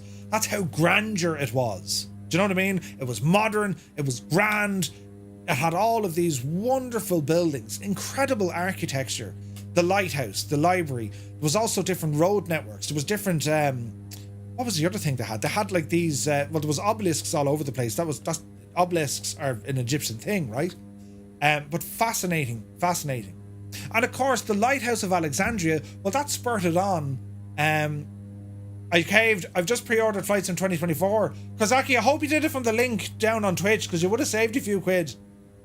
Do be sure, if you're buying games, check out the link below, or check out the screen below Twitch, lads. Click on that. Games Planet. Click on it, you'll find savings. Great. But yeah, like, when you look at the modern lighthouses and the design and kind of where they kind of point their roots back to, it was a hotbed of political and religious dissent during the Byzantine region. Yeah, really was. Gibbo, good to see you. Do you see the way I have a rainbow and everything? That's not in the sim now. That just appeared. Hope you're well, my dude. If you arrived in Alexandria, they took any book scrolls, etc., copied them, and they kept the original, giving you the copy. Wow. Both the loss of the Library of Alexandria and the fall of the Roman Empire put the human civilization back several hundred years. Right? But like, again, Gibbo, what are your thoughts on lighthouses? What's your favourite sort of humming noise? Like, lighthouses are cool. They just are, right? If you don't think they're cool, well, you need to have a review of your life. This sort of shape, you can see, right? Hexagonal and then, okay, not cylindrical, but squared. Just different examples of different lighthouses. This one here of the Winstanley Lighthouse near Edston Rock. Did you ever hear, like, was it Rock Lighthouse or... I think it was Rock Lighthouse. We're looking at different kind of lighthouse and stuff to give you an idea, right? It's mad. Like, look at the cut of that. Like, bloody hell. Yeah, I'm away here now to... Well, you wouldn't live on that one, but you know what I mean. Jesus, that's a proper zoom. Go back. Why won't you go back, you devil? There we go. This sort of jazz look.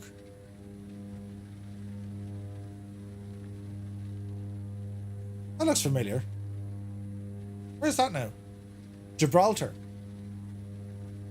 And then what's the Irish one? Is it Hook? Is it Hook Lighthouse? Yeah. Check this one out, lads. Hook Lighthouse, right? It's one of the oldest. It's been in use since the 12th century. It's been in constant use. I slipped on these rocks and hurt my arse one day. We went down there. They're terribly slippy. You can hop down over the wall and it's lovely. You're looking out at the sea. But it's beautiful. The existing tower dates back from the 12th century. It was built by Strongbow's son-in-law, William Marshall, the Earl of Pembroke, who succeeded Strongbow as Lord of Leinster. Jesus. Isn't it only gorgeous, lads? Images. Hook Lighthouse, look. Isn't it sav? It's beautiful. But again, it's all about different lighthouses, what they look like.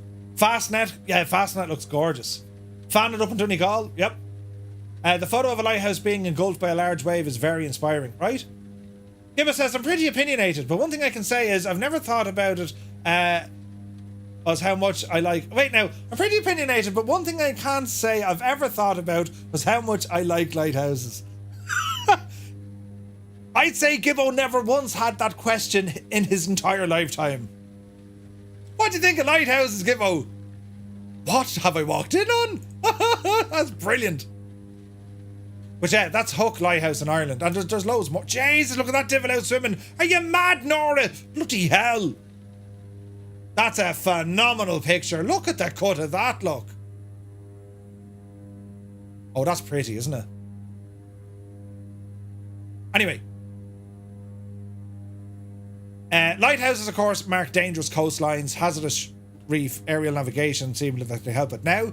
Ancient lighthouses. Before the development of clearly defined ports, mariners were guided by fires built on hilltops.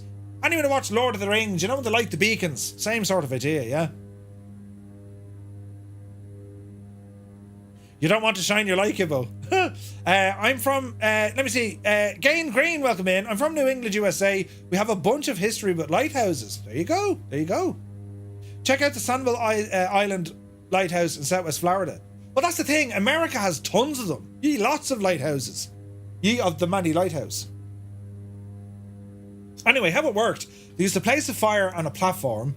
It became the practice that led to development of a lighthouse. In antiquity, the lighthouse functioned more as an entrance marker to ports than it was as a warning signal regarding for reefs and also the rocks and whatever else. Modern lighthouses, however, of course, show for navigation, visual aids, and so on. The most famous lighthouse structure from antiquity was, of course, the Pharos, or in Alexandria, the Lighthouse of Alexandria. The intact Tower of Hercules at A Coruña in Spain gives an insight into the ancient lighthouse, how they would have looked. And that's this fella here. But if you were to consider, right, buildings inspired by the Lighthouse of Alexandria, there's a few, right? Where is this now?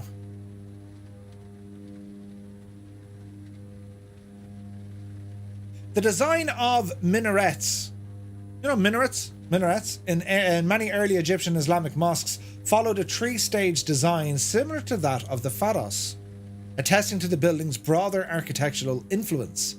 The George Washington Masonic National Memorial, located in Alexandria, Virginia, is fashioned after the ancient lighthouse.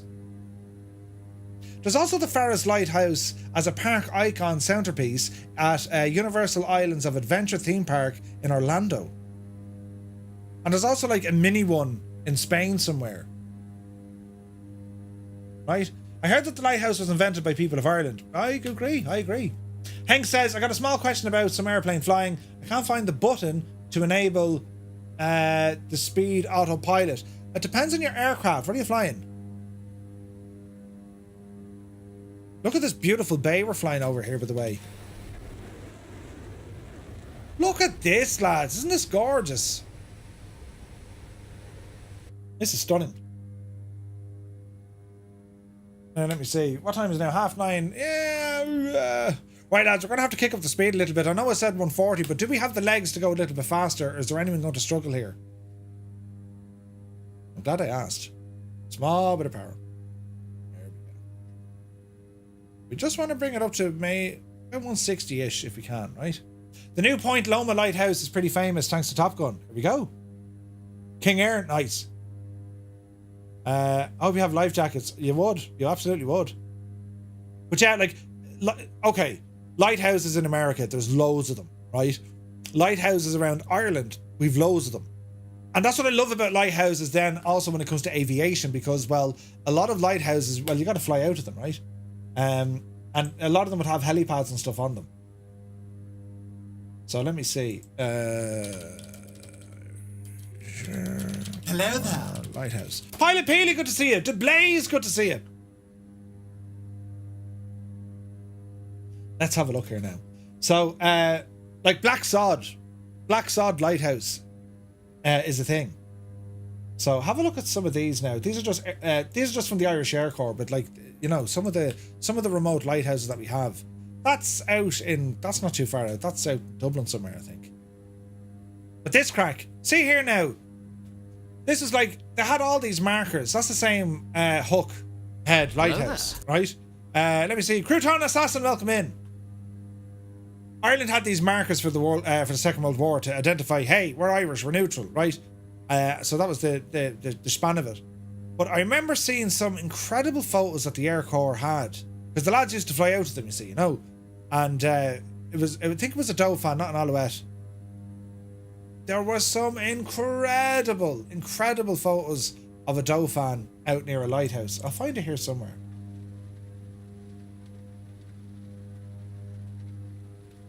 Let's see here now. It's on a picture. There's actually a photograph of this in the officer's mess in Baldonnel. Now that's not the one I'm after, but it's not a million miles off it. Let's have a look. Let's have a look. Like, you swear it wasn't. You swear this is a fake picture. It's not. Look at that. Class, isn't it? But some of these are like way more remote. Like way more remote.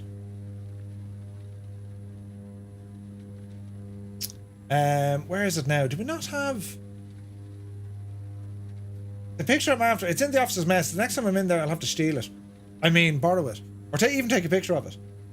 Where are we now? I may not be able to find it. Who would actually have that? Who do I know would have that? Anyway, not important. If I can't find it too handily, it means I have to go digging. And well, sure, listen. I remember from years and years ago, but it was just like, holy crap! Look at this.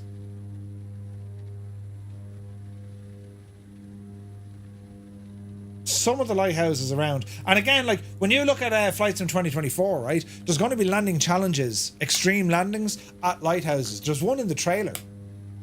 Wasn't there a lighthouse that you fly over every year as you replay some famous Atlantic crossing?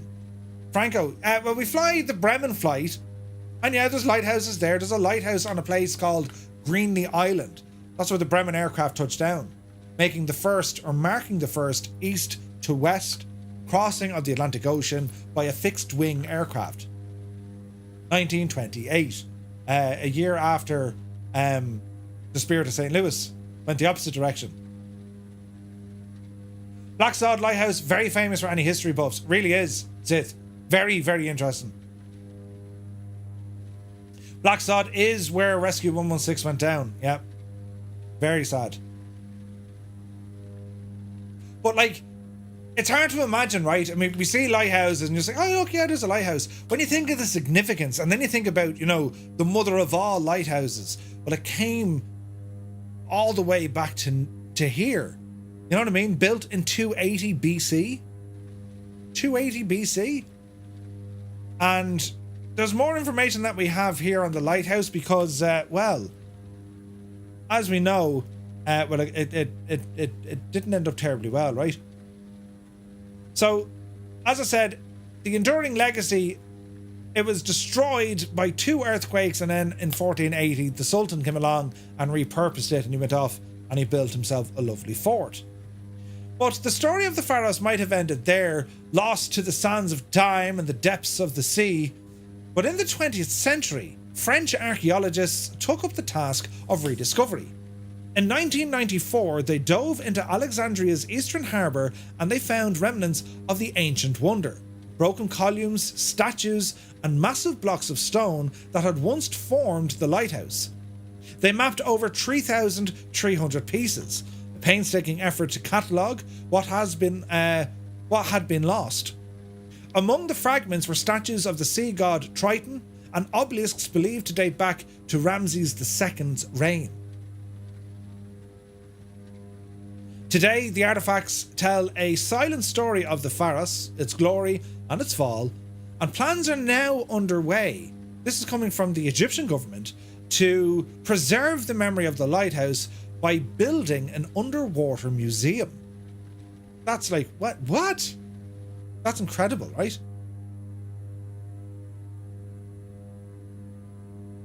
It's nuts, like, absolutely nuts. And they're all the underwater discoveries. An Egyptian lighthouse, pretty cool, any right? Helicoptero Virtual, you're very welcome in, man. A lot of them are now unmanned. So, like, when we look at lighthouses now, so from the ancient lighthouses, they were fire beacons, pretty much, right? The modern construction era began in and around the turn of the 18th century, as the number of lighthouses being constructed increased significantly due to much higher levels of transatlantic commerce. More ships were moving across the Atlantic, and also advances in structural engineering.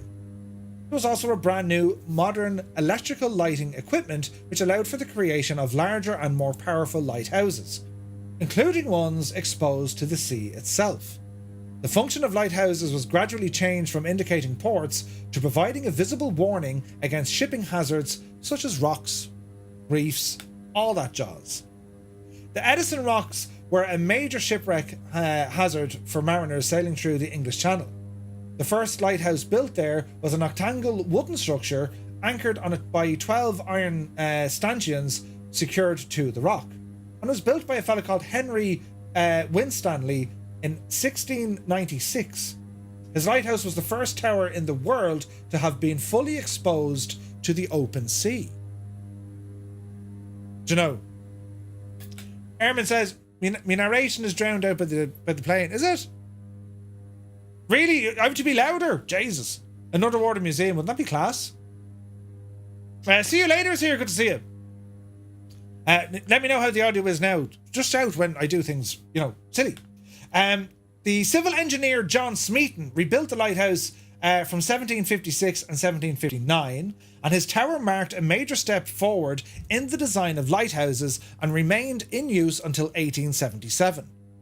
He modelled the shape of the lighthouse on that of an oak tree. Using granite blocks, he rediscovered the use of the hydraulic lime and a form of concrete that would sit underwater used by the Romans, and developed a technique of securing the granite blocks using dovetail joints.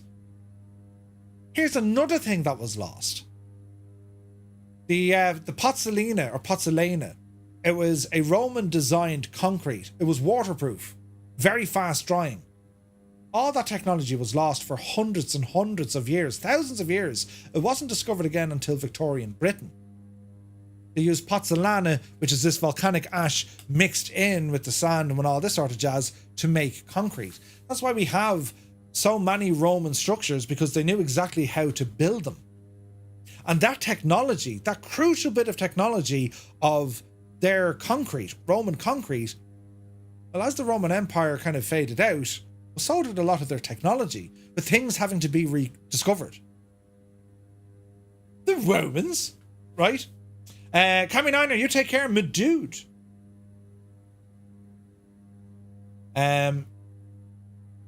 Lighting improvements. Up until 1782, the source of illumination generally being wood priors or burning coal. The Argand lamp, invented in 1782 by the Swiss scientists Amy Argand, revolutionized lighthouse illumination with its steady, smokeless flame. Early models used glass, which sometimes tinted around the wick, and later models used a mantle of thorium dioxide suspended over the flame, creating a bright, steady light. The Argand lamp used whale oil, colza olive oil, and vegetable oil as fuel, supplied by a gravity feed from a reservoir mounted above the burner. You ever look at the really old lamps? That an oil lamp, right? I wonder who taught them. As well. Paparazzi, good to see you. Nightstep says Smeaton's tower was moved inland to Plymouth, and can be seen there. Wow. Yeah, it's mad, right? Then we got the vaporized oil burner, invented in 1901 by Arthur Kitson.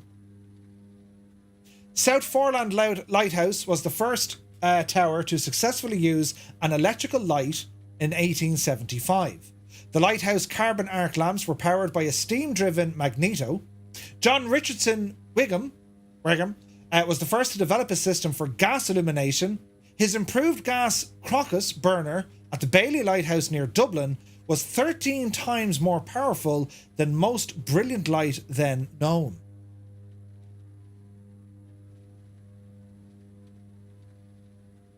Right, see? We did it again, the Irish, right? Optical systems then, right? They moved on. With the development of steady illumination of the Argand lamp, the application of optical lenses to increase the focus and focus the light intensity became a practical possibility. William Hutchinson developed the first practical optical system in 1777, known as the catoptric system, or the catoptric system. The rudimentary design system effectively collimated the emitted light into a concentrated beam, therefore greatly increasing the light's visibility. So again, as I'm saying, the lighting of the Lighthouse of Alexandria, it didn't give you that normal rotating beacon light. It wasn't a single beam. It was just like, it's a big flame. It's a big torch. Think of the torch on top of the Statue of Liberty. If it was, you know, if it was real. That sort of jazz, right? The first Fresnel lens. French physicist and engineer Augustin Jean Fresnel developed the multi-part Fresnel lens for use in lighthouses. His design allowed for the construction of lenses of large aperture and short focal lengths, without the mass and volume of materials that would be required by a lens of conventional design. A Fresnel lens can be made much thinner than a comparable conventional lens, and in some cases taking the form of a flat sheet. A Fresnel lens can also capture more oblique light from a light source, thus allowing the light from a lighthouse equipped with one to be visible over greater distances. The first Fresnel lens used in 1823 at the Cordoan Lighthouse at the mouth of the Gironde estuary. Its light could be seen for more than 20 miles. So think about it. Here's the most powerful light as a single beam, and it can be seen for 20 miles. Kind of makes you start thinking about the Lighthouse of Alexandria, how accurate perhaps their claims were. Do you know what I mean? The introduction of electrification and automatic light changes began to make lighthouse keepers obsolete. For many years, lighthouses still had keepers, partially because lighthouse keepers could serve as a rescue service, if necessary. Improvements in maritime navigation and safety, such as GPS, led to the phasing out of non-automated lighthouses across the world. In Canada, this trend had been stopped, and there are still some 50 staffed lighthouse stations, with 27 on the west coast alone. Lighthouse lovers, we're going to Canada. The remaining modern lighthouses are usually illuminated by a single stationary flashing light powered by solar-charged batteries and mounted on a steel skeleton tower. Where the power requirements are too great for solar power, cycle charging of the battery by a diesel generator is provided. The generator only comes into use when the battery needs charging, saving fuel and making Greta happy. Right.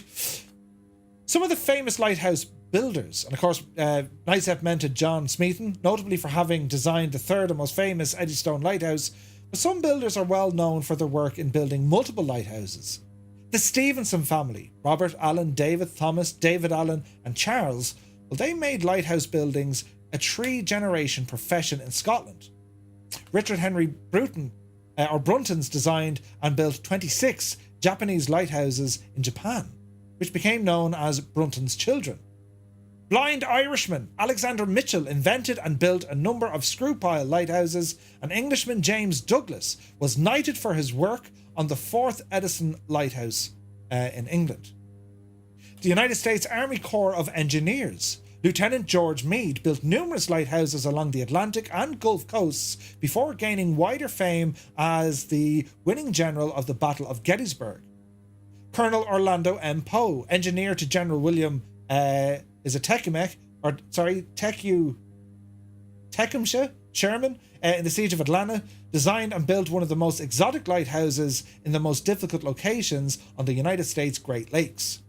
French merchant navy officer Marcus Michel Pasha built almost 100 lighthouses along the coasts of the Ottoman Empire in a period of 20 years after the Crimean War. In a lighthouse, the sort of light's called a lamp, whether electric or fueled by oil, and the light is concentrated, if needed, by a lens or an optic. Power sources for the lighting or for lighthouses in the 21st centuries vary. Right? Not even close. I got that name terribly wrong. How do we pronounce it? I'll go back to him. William, is it Tecumseh Sherman? Tecumseh? Help us out, Scott. He's a very serious looking American soldier, businessman, educator and author. Tecumseh. Yeah. No, not the Sherman part. Tecumseh. Thank you. That's nuts though, isn't it? Isn't it nuts? Lighthouses, lads. I mean, who'd have thought? Lighthouses. Tecumseh. Yes, thank you, lads. We'll get there. But like, when you think about it, how far have we friggin' come? Check this out now. So, getting back to Alexandria, The lighthouse as depicted as a book of wonders in the late 14th century. Right. The Pharos of Abusir, an ancient funerary monument thought to be modelled after the Pharos, which is approximately contemporaneous. Look, it's the same sort of kind of stuff, isn't it? And then, of course, we have list of tallest structures. What's the... Hang on now. Careful how we type this. What is the largest lighthouse today? Largest lighthouses in the world. The Jeddah Port Control Tower. But like, these are going to look mad, right? Oh, it's in the Guinness Book of World Records. If it's with Guinness, it must be true. Where's this now? There we go. How are we going on our flight? We're okay, we're landing shortly. 271 feet, which is 83 meters, considering the Lighthouse of Alexandria was down as 100 meters, right? Yeah, that's pretty tall now. We're not going to fight that. The lighthouse in Genova in Italy. Ew. Mad, isn't it? Did someone mention Guinness? The lighthouse of, is it Gadaville? They're all very similar though, right? I'm telling you now. Fly by night. Lighthouse factual stuff. The Lesnoy Mole Ranger Rear Light in St. Petersburg, Russia, the largest or the tallest lighthouse in Russia. Soviet Russia, lighthouse lights you.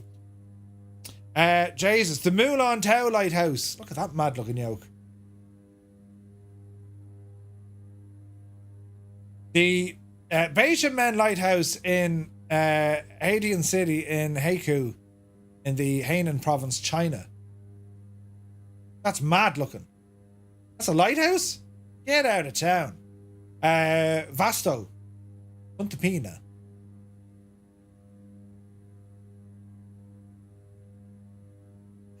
Joey, brilliant. Another one there in Russia.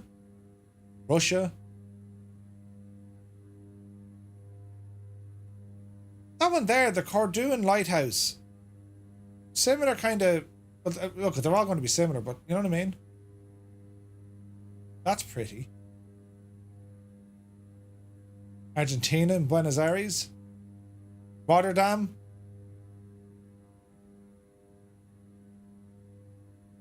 Oh, did the Irish get any here? That's one in Germany, look. The tallest lighthouse in Germany.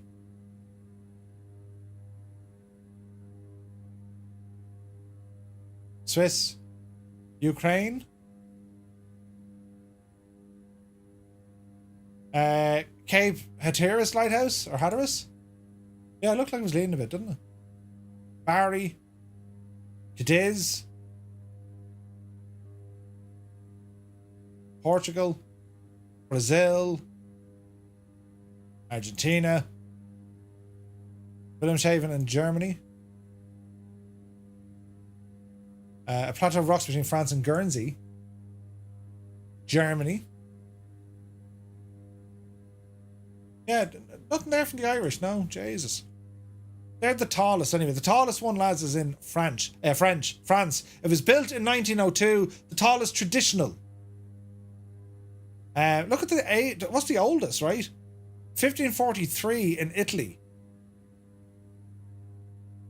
It's kind of mad, isn't it? Kind of mad. Right, how are we getting on with the flying portion of our flight? We're doing all right. So we are roughly... Are we about 40 miles out? About 15 minutes out, right? So let's have a little gawk at what we're doing. Yeah, 15 minutes to our first stop. Temperatures and pressure are looking good. Speed is looking good. Fuel is looking good. We will pump fuel in from our tip tanks shortly. But at the moment, we're quite okay. Look at this scenery now. Like, I know there was... I remember watching documentaries years ago. There was... the tallest lighthouse in the world was built by Jeppesen, right?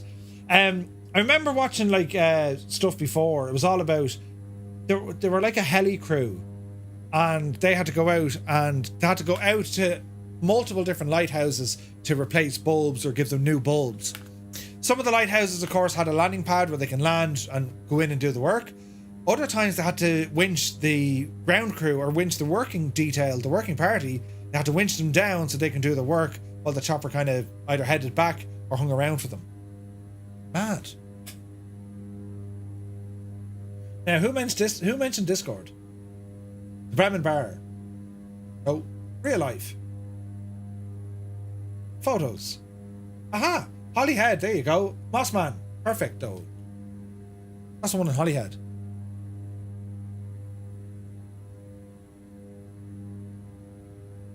Is that Holyhead or...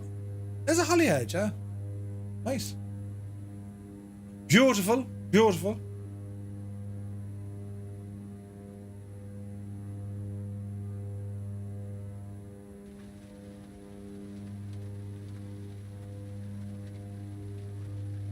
Picking up some rain. Right. Oh, look at the state. The time of day here is stunning as well. Jesus, there's all sorts of jiggery pokery going on there now. The three of you lads need to calm down. Bloody hell. Right, what are we all flying this evening, friends? So we can see F-18s, S-22s. We can see a DA-62. Looking good. We have some otters. Mitsubishi with petrol head. The MU-2. A Vans RV-7. The Navi is with us, Navion. A Cessna 337. TBM. Grand Caravan. Very, very nice. A King Air, of course.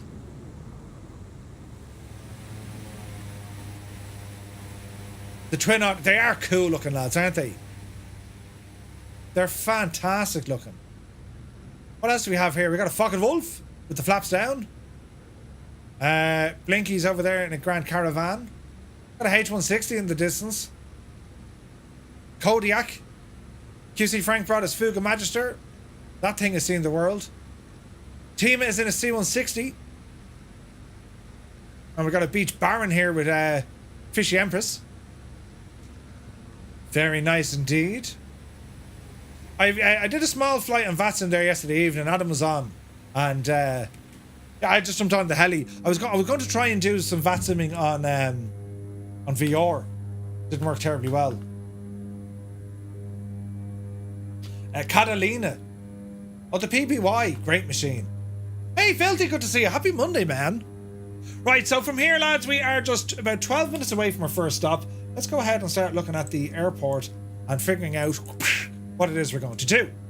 So, Mersa Matruh International Airport. So, we could, if we want to get very adventurous, land in this lovely kind of a bluey part. Or, of course, if we want to go direct to the airport, well, it's just over the town of Mersa Matruh. I reckon I'm going to go...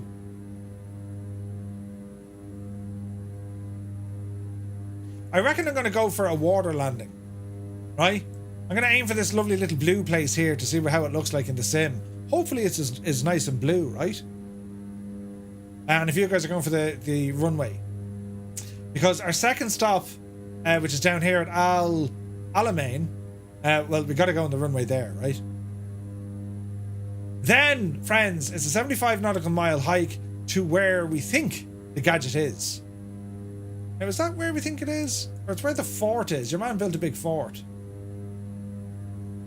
Yeah, it is. And then our final airport is just back the road a little bit down here.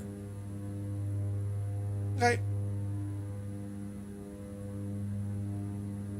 We have crossed into Egypt. So as I said, I'm going to aim for this little bit here because it looks gorgeous, look. And there is a bit of a port there as well. So we're not far. We're just under 30 miles. So heading indicator, thank you.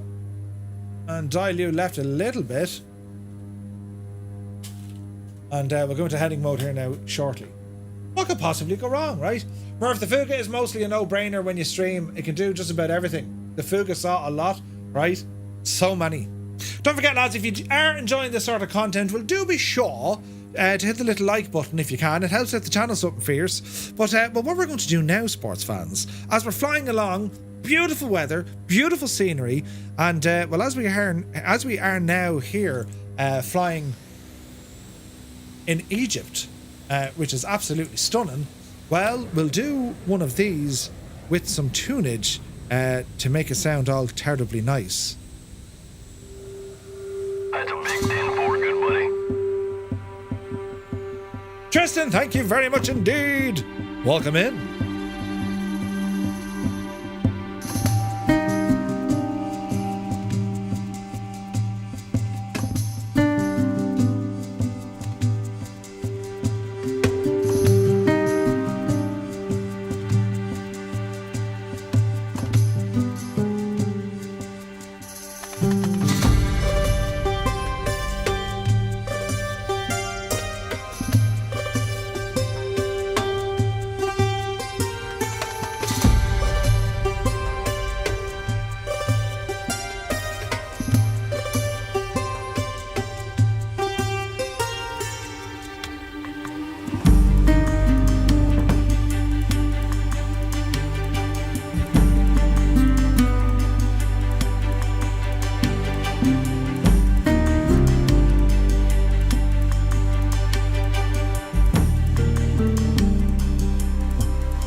It's just very pretty looking, isn't it?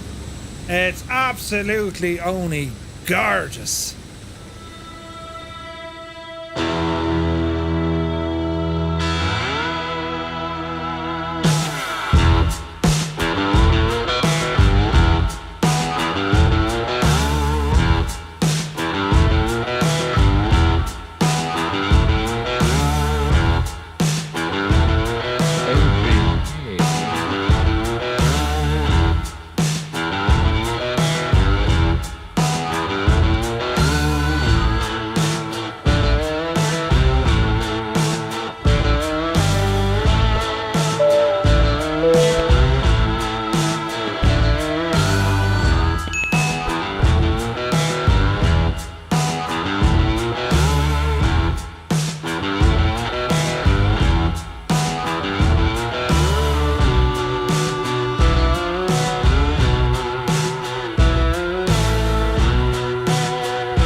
Jesus! Who left the door open? Bloody hell, that was loud. Fantastic. Isn't that class looking, isn't it? Absolutely gorgeous. Now, our little port town is over here on the left-hand side. We're going to aim for this location. And with the airport lads dead ahead, 9 miles. 9 miles. Leonardo da Vinci, good to see him, my guy. He says, Murph, I've $2,500 US to spend on a new PC. 4080 for sure. Should I go Intel or Ryzen?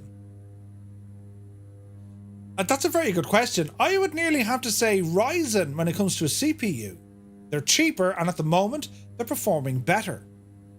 Intel always had the edge, especially with Microsoft Flight Simulator. But what I'm seeing so far coming from AMD, they're cheaper and, well, better, you know?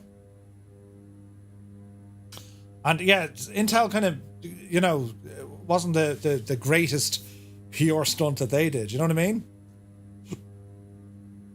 Simon V Radio, don't worry about the bot, it's friggin' nuts. Little Trader, thank you for the bits, very kind of you. And did I see something happen? I did. Tristan over on YouTube there a while ago. Thank you very much, Tristan. Pilot in Command over on YouTube. Thank you very, very much indeed, my guy. Insane support, lads. Honestly, I can't thank you enough. Listen, I'm so excited. I'm so excited for Flight Sim 2024. Like, it's not even funny. Autopilot off, my airplane. We're going to head down towards the place with the thing. But I really can't wait. Ping Pong, welcome in, Jack. What's the verdict on Big Undies getting the job tomorrow? What's the verdict, boys, on Big Undies getting the job tomorrow? Who, Dan, who? PH Roy, good to see it. I play on Series X console, but I'm open to looking into a PC. Yeah, Crafty, it's Flight Sim, great entry point from the Xbox. If you have the choice or the chance to go PC, I would recommend PC. You have more options to expand your hobby on PC. Xbox is great, but if you really want to expand your hobby, you want to get the most out of the simulator, it's got to be PC. Trump, Jez, I couldn't tell you. Couldn't tell you. Whatever will be, no doubt. Did you ever hear Kando's impression of Trump? Really great, super great, totally great guy. He does such a great job, best he's ever seen. He's be brilliant. I reckon Intel might be better in 2024 this time around, though. Think so. Right, so we want to land not in this little bit, but in the next bit, right? So as we prepare for a water landing, well, gear stays up. We have our blue lights illuminated, showing us that we're okay for a water landing. In terms of pumps, nothing I can do with the water pumps. They're not modelled on this. The little pumps, they act as ballast, effectively, in the pontoons. But what we're going to do here, it's all about controlling our power and our speed, right? Yaw dampener coming off. And as our speed starts to drop, we'll deploy a notch of flaps. It's a relatively short enough little kind of a harbour bay-ish I'm going for. So we want to be able to touch down quick and gently. Now, what I'm looking forward to in 2024, of course, is landing has consequence. We got to be super careful when it comes to the wave height and also the wave direction, because if we land the wrong way, well, it could be curtains, right? It could be curtains. So the first notch of flaps have been deployed. We're hovering here at around 500 feet. I'll bring back up our little Rambog moored wheel. You get an idea. So, watching our power, very, very slight gentle movements. And if we help ourselves out here, when we do touch down on the water, we want to be able to kind of, you know, point in the direction of exiting the port. Hey, good buddy. You have premium deluxe in your sights. It's going to be awesome. Chris Ross, welcome in. Right, easy now, Murph. 100. Second notch of flaps. Now, landing in mortar, it's always a bit of a... Well, put it this way, in 2024, it's better. I got to land the 415 in the preview build we got over in Arizona. I gotta tell you, it was an experience. This is 2020, Dermot, but in 2024, they made it way better. Okay, easy. Hold the nose. There, straight into it. Straight into it. Now we can use the reversers, bring a stop about.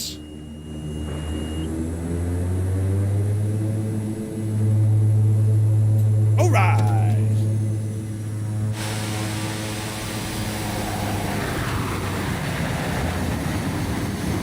And there we go. Nice calm waters. We are creating a little bit of a wake, but as I said, in 24, when you do this, you'll create waves. You'll actually have water waves and wake from your aircraft. It's pretty cool.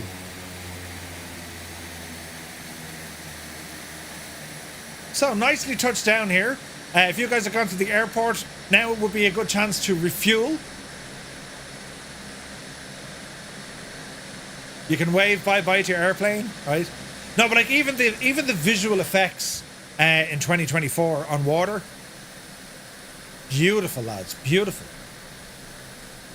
Dan says, so looking forward to 2024. Let's just hope at launch will be better than 2020 and no CTDs all the time. Yeah, 100%. Simon 20 found a sandbank. Nice. But like, we have a bit of a wake here in this, look. Oh yeah, 100%. But Tristan, like even with a helicopter in 2024, when you try and land, the resistance you get from the wind, like it's incredible, man. Incredible. Right, so we can bring the flaps back in, point ourselves towards the exit of this little, well, this kind of bay, right? But yeah, when it comes into how you're going to land, when it comes to the wind speed and the wave, the swell, it's all modelled in 24, which I love. Now, I don't know to what extent we can do things, like, would it capsize an aircraft? Hardly. But it'll give you damage on landing because you won't be able to land gently. You know what I mean? Right, friends, time to bug out of here. So, power coming in. There's a governor takeoff power set. Let's see what happens here. Look at that for the view. Easy. That's better. That's way better. There's 80 knots. We're getting light now. Gently up out of the stick. Upsy daisy. All right. Gorgeous. It's gorgeous. Right, flaps coming in. Right turn. Yada. Hello there. And we'll spin around and get ourselves back on course. Thank you for following. Jesus. Ballymun robs your bum. Ballier, welcome in, my dude. Thank you for the follow. Just gave manager. Jesus. Jesus. Good luck to you. Now, flight sim has come a long way. It really has. It really has. There's always one, though, isn't there? Sweet loving. Like, I nearly said it, lads. You saw what happened. I nearly read out every last bit of that message. There's always one. Bloody hell. Right. That's why to be careful. You saw me trying to process it. I missed what he said. Yeah, don't read it back. I think it should be deleted now. It is deleted. Not, you don't, not for Jesus, like. I nearly read it out as well. Bloody hell.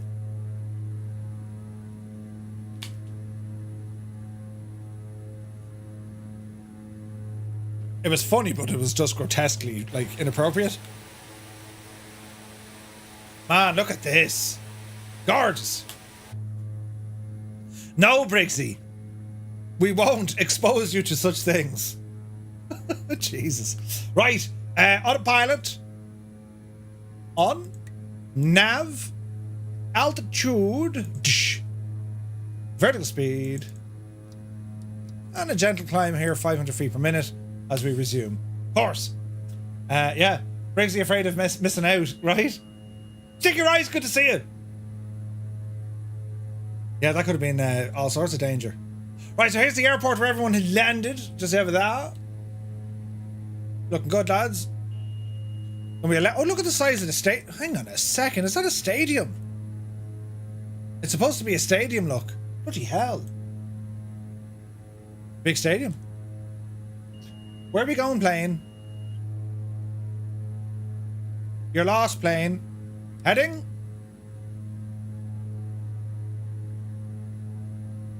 Easy now, Jemima.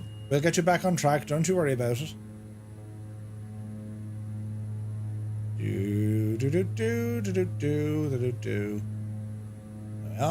As we continue our climb, we're going to level off here 3,000 feet. Trim is in motion, but that's okay. There we go. Nav mode is being armed and reactivated.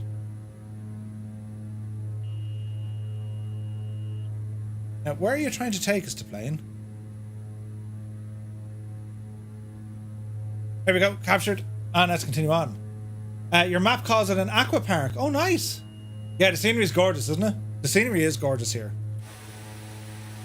And this time of day, it's going to give us that beautiful kind of dusk arrival, I'm hoping, in the port of Alexandria. So our next stop, it's only down the road here, lads. We should be there in roughly 20 minutes. Again, we better kind of speed things up here now because we have, what have we got? We have 70 miles and then we have 75 miles and then 20. That's 160 miles. The first leg was 170 miles. It took us this long. So power is needed here. So in you go, you big Jesse. Rental power mode needed. The RJ went AWOL. Uh-oh. Get the trunks out. Runaway planes are now standard for Murph.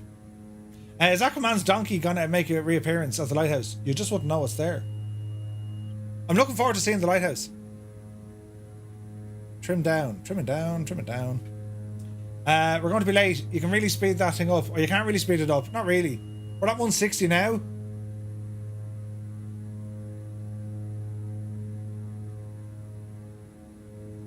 Uh, 20 minutes. Well, what we might do,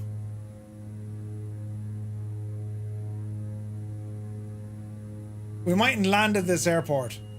We'll probably just keep flying. Should have chosen a faster plane. Well, on paper the thing will do, 165 knots. We just need to get it up the road a bit. Easy now. Easy now.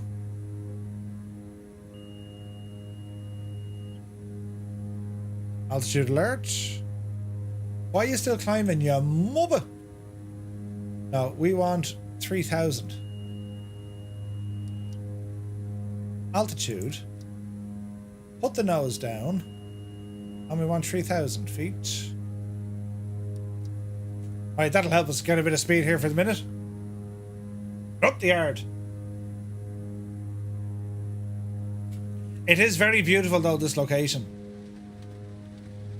Every now and again we're getting bits of showers and rains on rain. It's gorgeous. Man, I do love the Twin Otter. It's a gorgeous airplane. And I'm excited to see it now in 2024. Because I'm hoping it's just insanely better than what we have here. But I think I don't know, are we getting other variants or is it just the amphibious one? I imagine we're getting all variants. I hope we're getting all variants. Your temperatures are in the red. Listen, it's totally fine. We've figured out all the problems. I just want to get my speed up here a little bit. Come on, Betsy, you can do it. I'm going to be a tad bit late, but sure, listen, it's grand. 3,000 feet. We're at 3,500 feet. Drop the nose down here. Easy now. We've gone over V&E. Tried to join, but my PC has decided that it's fun to display the sim at around 1 frame per minute. I'm off to fetch the troubleshooting hammer. Oh dear, Mr. Anderson. Oh dear. Cap Kira, good to see you. Very weird blue part of the coast. Oh yeah, look at that. Very weird. Satellite imagery kind of failed on that day because it's, well, more nighttime. The rest of it's good though. We've got a bit of a mountain kind of a thing going on here. A little hill, little shelf look.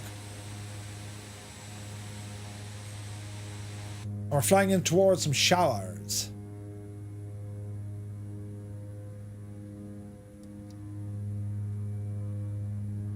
Alright, pull her up there now. And we'll cruise on in. I love the photo that I posted on your Discord under photos. Flying tonight! Good to see you! Who else loves the new Navigraph planner? I think it's great. I think it's great for SimBrief. I saw some people saying it's a little bit janky, but I think it works really well. I think it works really well. Like, if we were to bring it in here, right? Sign in, really?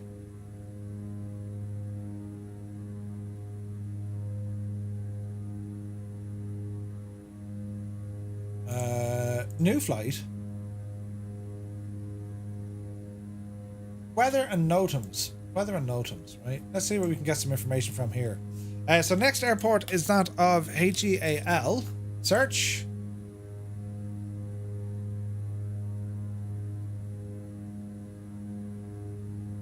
Good information there. Sweet. We can get some of these significant weather charts. What's happening in Northern Europe? Like, you can, all of this information is there, which is so cool, and like you can play through. That's very fast, Chief, but yeah, you can play through, see what the weather is doing, right?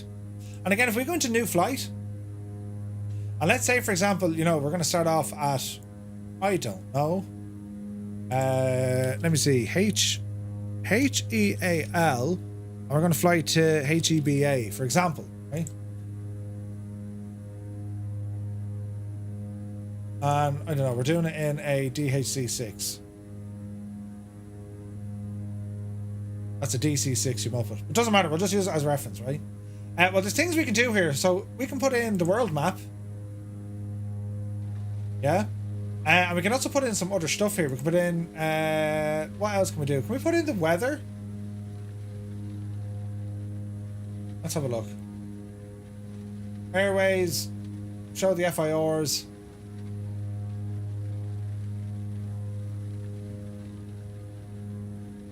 There's no way to put weather in from what I can see. Yeah, you download the planner from the site. Yeah. You always have to sign in. That's fair enough. Makes sense. But the browser that's available in Microsoft Flight Sim is old.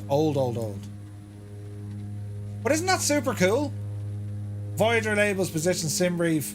So you can use Navigraph charts or SimBrief stuff. What's Voyager? Positron. MBeaks, thank you very much.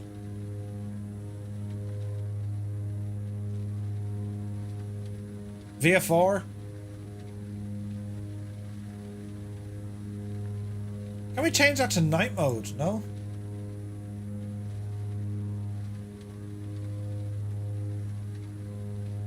It's really, really good, lads.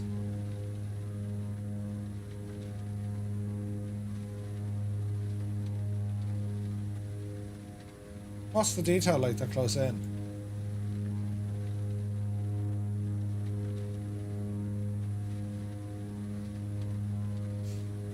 What else can we do? Yeah, so with the weather, like, we can get some weather data there. Sky Perrian, good to see you. Hide options, populate from last flight. Airspace, oceanic tracks. It's all there, look. View chart.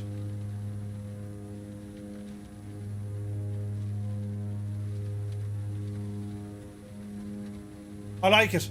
The fact that you can use that from inside your simulator, I think is great. Really, really good. Super handy. And yeah, just really, really good, lads, you know. Now, let's have a look at this. 52 likes over on YouTube, lads. I really do appreciate that. Thank you very much indeed. And if you are watching from YouTube and you haven't pressed the little button, well, if you wouldn't mind terribly, it helps out the channel in a lot of ways. It will recommend the stream to other people. Can Xbox pilots use it? Yes. That is the plan. Because it's going to form part of what the downloader thing can do. Can they use it now, I wonder? Don't think so.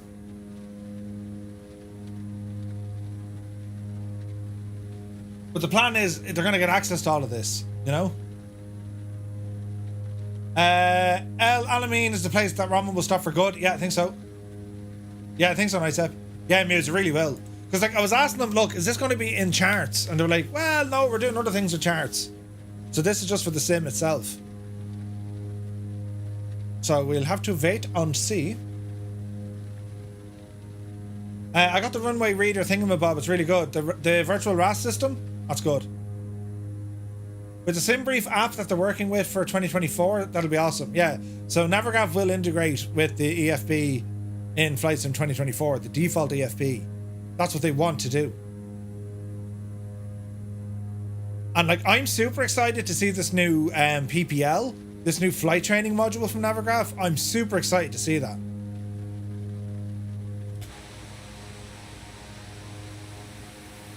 Because that's going to be made available to Xbox pilots as well. You know what I mean?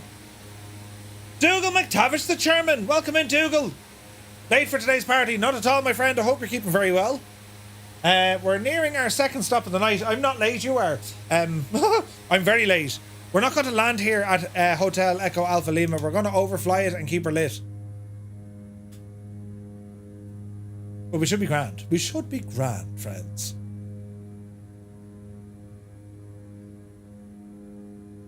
Even the weather, like, even the lighting is going to be a little bit different. You know what I mean? Even flying along like this, how everything's going to be depicted. Like, you're still going to have the satellite stuff over there. Yes, of course you are. But like, when you start zooming right into the ground, it starts populating. And all the extra controls. Adam Controls is here. Welcome aboard. I see the Simfest guys will be departing Dublin at around 2300. Nice. I think Adam's staffing up that. In his pajamas, sitting in his bed. But yeah. Chewie was on it earlier, I think, wasn't he? So I think the shout outs are broken, lads, because there's something to do with links.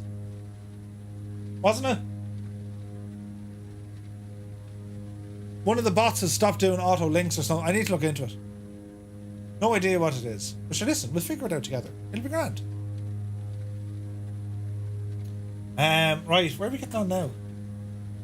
Ba-da-ba-da-ba-da-bum. Let's see. So as we overfly this in 10 minutes, it's straight on then to the lighthouse. 75 miles plus. Yeah, we got 105 nautical miles. So I would say 40 minutes to the lighthouse. That'd be right? About 40. The devs and all involved with the new sim really have gone above and beyond. Well, we hope. At least when they release, at least when they, you know, push it live, you know? Sci 120 just booked the week off for the launch. Nice. Going to be a late one, expected to arrive around 1 a.m. and start departing around 2 a.m. Oh, Jesus, Adam, you serious? Are you in work tomorrow? What did you sign up for this for? Brilliant.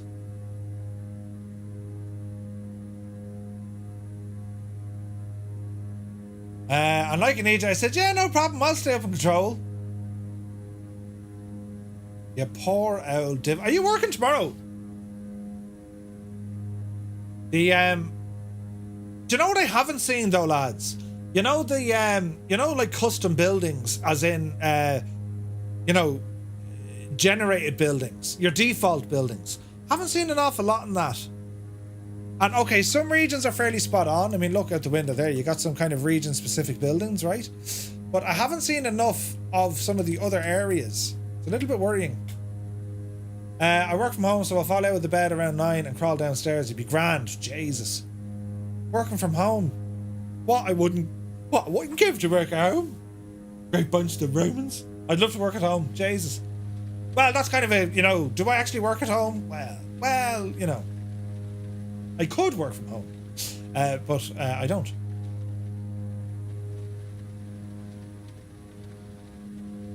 You would save 2 hours a day commute. Old veteran, you've no idea. I would very much like to work at home. World flight will shortly be departing Lisbon for Dublin. Ooh. Oh wait, hang on, they're only leaving Lisbon. It's 10:30. So what time are they due into Dublin?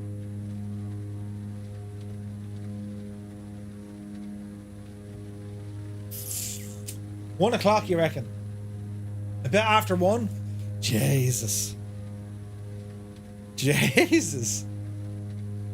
Question is, would the missus like you to be at home all the time? Oh, she'd love it. But she works during the day. Like, Mrs. Two-Tones, she's working. She works like 9 to, or 8:30 to 4:30, or 8:30 to 4. Something like that. Depends on the day, right? And, yeah, it's just a pain in the ass for me, because, like, I have an hour commute. The Skoda would appreciate it. Even more so, the Skoda would love it. I wouldn't know what's going on. What is this? You're not driving everywhere? Brilliant. It's not an option for me in my current job though, working at home. You can work at home when it suits them, if that makes sense. I got Fred Dibna liked. Wait, I bet Fred likes lighthouses. Who was your man from the Lighthouse family? Was that him? So she would have honeydews for you to do while she was at work, probably. And then the baggage claim and the trip home was even more time added on. Yeah. 7 minutes out, there's still rain hitting us, which is mad. It's like drizzle. Let's do a minute battery temperature test. It works. Hydraulic hand pump. So that's for let me see. Place the gear selector in desired position, pump the gear, but that's not. Oh, hang on, is that modelled? I don't think it is. No, they didn't model that. That's it. That's a pure pity. Oh well.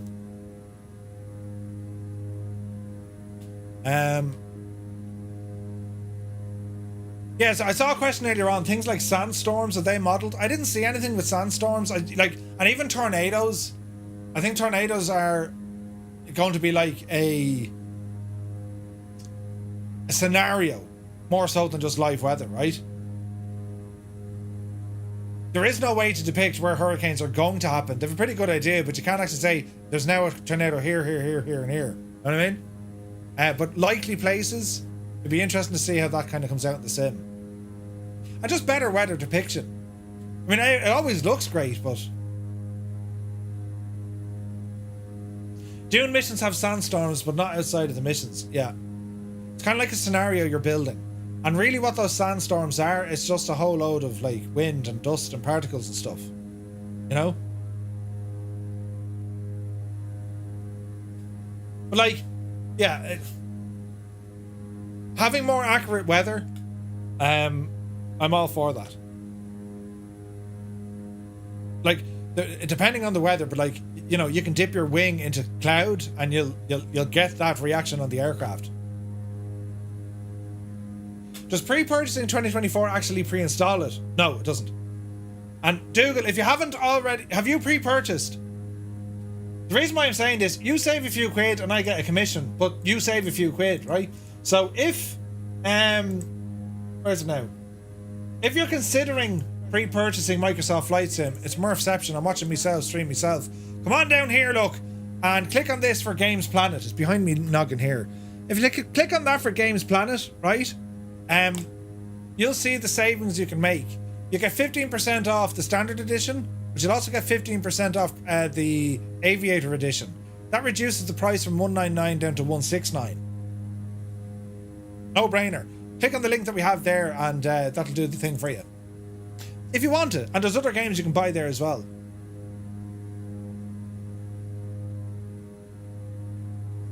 And how it works is, when you buy from Games Planet, who are a legal reseller, because they work with the developers, you'll get a code that'll activate it inside the Microsoft app, the store app, yeah?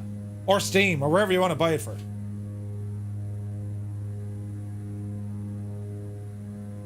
So you'll save a few quid. No, legal. Legal. It is 100% legal. There are some sites that are illegal because I don't know what to do. Did they steal the keys or something? But this one is legal. 100%. Sandstorm. I'll take the free Game Pass version and buy the planes I need. Going with the Steam version this time, says Epic Fool. Why? I gotta ask, why would you go with Steam rather than Microsoft? Just wondering. Because I've always stuck with the store app. Always. And at a time I was tempted to go to Steam. And the reason why I didn't go with Steam is because, well, for me it was just easier keeping it in the store, right? I mean, you can move your install around. You can, like, you know, it's relatively easy to get access to. You can go to town on Steam, alright, with the folders, but, like, I don't know. The Steam client is actually, it can be quite heavy running in the background. Because you need to have Steam open to launch the sim. The refund policy, Steam has one. Microsoft, you buy, you're stuffed. Yeah. Yeah, that's got to do it. I suppose that's got to do it.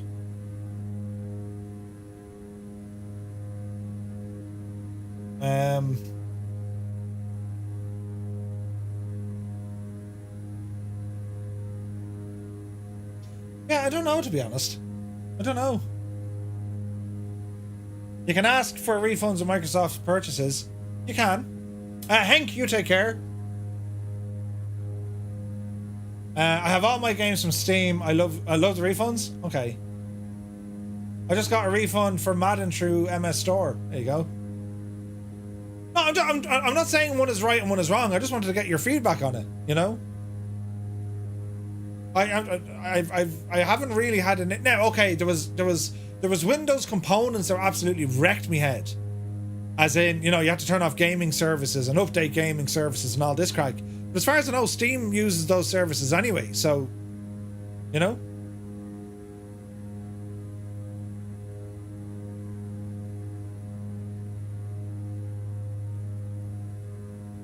Like, is there better opportunities using Steam versus the Microsoft Store? I suppose that's what I'm getting at. If you're saying when it comes to, you know, when it comes down to refunds, well then sure. No, please insert disc. No, I think there is Nightstep. That happens on Steam as well, because it launches the sim application and then the sim doesn't know what's happening. I read somewhere Steam users were getting that as well. 90% of my sims come from the store. One basic version is from Steam on a separate account. Kepkira had no problems with Steam. Amount of times I have to reset the Microsoft Store or gaming services, I'd rather deal with Steam. Alright, okay. I wonder how much Steam affects you while running.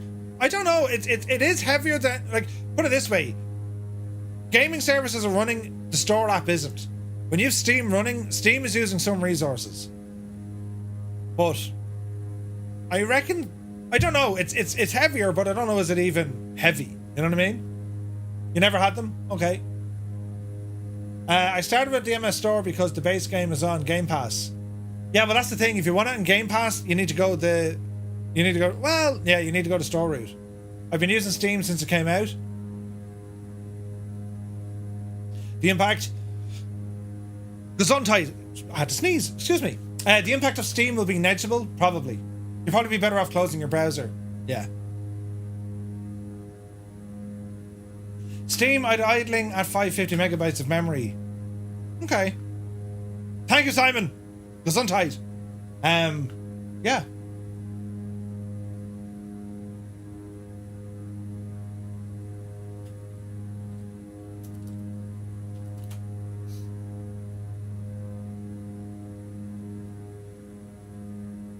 No, I was always interested to kind of see. My Steam is using around 600 megabytes of RAM right now, so it's very little. Yeah, it's very little. Thank you, Tristan. Oh, look, it's just, I can't wait. I can't wait. We're 2 weeks away, lads. 2 weeks tomorrow. What's your first flight going to be in 2024? I'm not sure. I really want to try out that H225 helicopter, the Puma. There's going to be so much. There's going to be so much. When we stream on the release day, the first thing we're doing is a full configuration of that sim. Start to finish. Buttons, options, controls, settings, you name it. The whole shebang.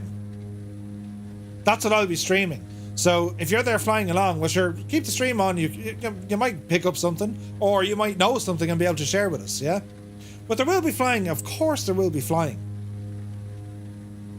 It's jump in, get our settings right, take it for the spin, come back into the settings, make a couple of tweaks, get back out and fly again, back in maybe 1 or 2 more little tweaks, and then we're going to be good to go.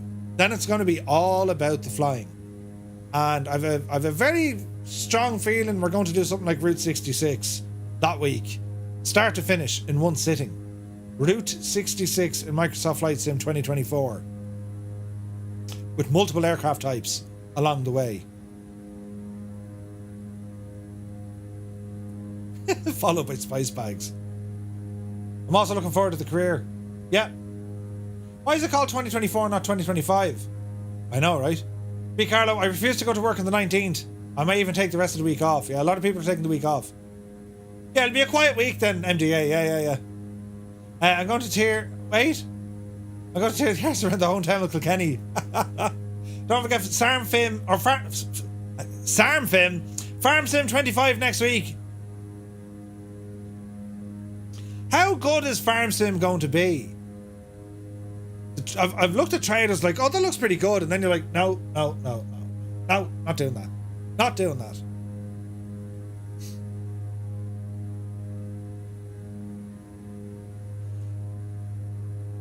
Right, 20 minutes from the lighthouse. Sarming Simulator, right? But yeah, like when it comes to Planet Coaster 2, Jesus. Well, Grand Theft Auto's not out next year as well, so like we're okay for a bit. But like as I said, like when it comes to setting up the sim, look at the state of the view here. Isn't that gorgeous? Yeah, I'm looking forward to just getting things set up, getting ourselves used to it. There's going to be a lot of head scratching. We're going to be like, oh, what in the name have they done? And then we'll figure it out and we'll be totally grand, and we'll just be sitting there going, wow. I mean, we just are. And I think a proper test of this sim is going to be, you know, a full run through of Route 66. Almost like a speed play. We will start off in Chicago, we'll fly all the way down, the whole way. That's going to be fun. In multiplayer, of course, yes. Think of it though, Farm Sim to load into ETS or ATS, drive to the warehouse, and then onto a flight. Yeah, that'd be amazing. Let's go. Yeah, that'd be cool, wouldn't it? SnowRunner is brilliant. Flight Sim always look good in the trailers, and the game itself always looks a little bit less. Ground deformation looks good though. Well, Tristan, it depends, right? I mean, look it depends what they do when it comes to, you know, making a sim look good, especially when it comes to trailers. Hang on now. Like it doesn't really. Yeah, that almost works there now, right? It doesn't really take an awful lot. It takes a bit, but it doesn't take an awful lot. You know, when you wanted to if you want to showcase, you know, like well, if you want to showcase how the sim may or may not work, this sort of crack, you know, mind your ears now.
Nobody knows what I've done, but I've done something.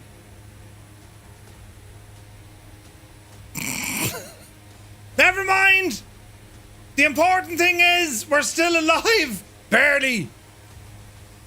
Why do we even touch buttons anymore? I shouldn't be allowed to touch buttons. Jesus.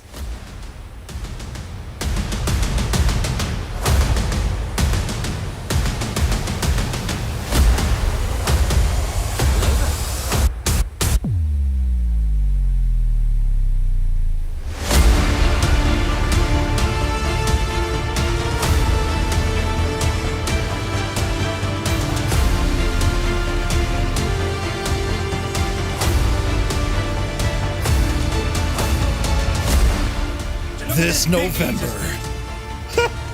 This November 19th, one man and a community do things with this stuff.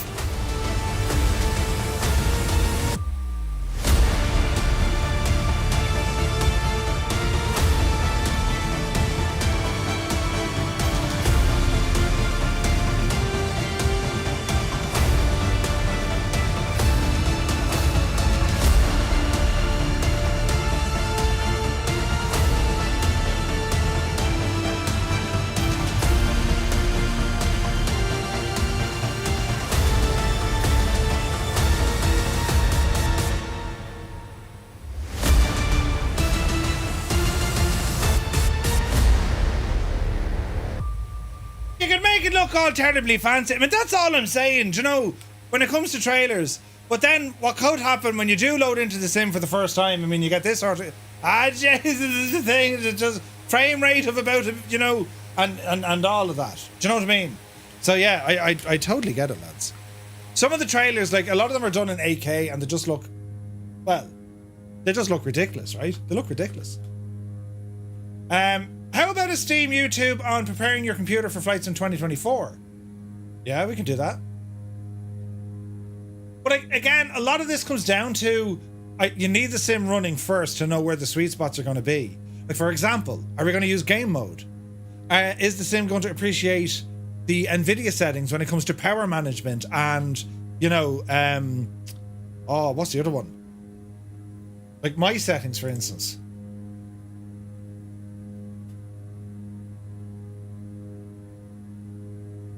Like, is it going to like this sort of jazz? DLSS on quality or performance? Is it going to want this jazz? Low latency mode. Why is that turned off? Why is low latency mode turned off? That should be on ultra. Why did I turn that off? Interesting. But you know what I mean? Because of super sampling? I have no idea.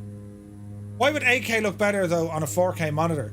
It doesn't. It's the resolution of what 8K will show on a 4K monitor. 8 times the detail will be displayed, and it's not like you're going to see it in 8K. It's hard to explain. You're not going to see it in 8K, but the 8K resolution is so much better than your standard 4K, right? Get your kicks on Route 66. Yeah, it's going to be fun, right? Oh, Casey Wingboy, 13 months, man. Thank you very, very much indeed. Great to see you. November 7th, I'll be purchasing a new motherboard, 64 gig of DDR5, a Samsung 990 Pro, that's what I have, upgrading from a 32 gig DDR4. Nice, Big Harlow. I don't think I'll be getting 2024. Will I still be able to join in as usual? Yeah, Gabe, we'll end up using Join FS in that scenario. Join FS, yeah? Yeah, it's the resolution of the texture file. Thank you, Lior Taylor. That explained it better than I could. Gabe, is there any reason why you wouldn't get 2024? Or is it kind of, you won't get it yet? You know? Here's Test Pilot, look. We're halfway across the bay. The lighthouse is coming up soon, lads. Very, very soon. Jesus, I overcooked this one, didn't I? 10 to 11 at night. Mother of Jesus. We're getting there, though. Lieutenant Bob! Thank you for the follow. Welcome in, man. Navigraph sim brief in-game panel just crashed the sim. What? What? Really? Dragon, be sure to give them feedback on that.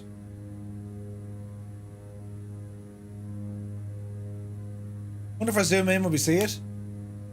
Nah, the LOD isn't that good in the sim. Plus we got some cloud here. Everything has gone black. Now, when you say it's a CTD, did it pause the sim? Oh, you meant farming sim, but thanks to the cinematic. Ah, Jesus. Ah, brilliant. Yes. Cinematics and farming sim. That'd be fun.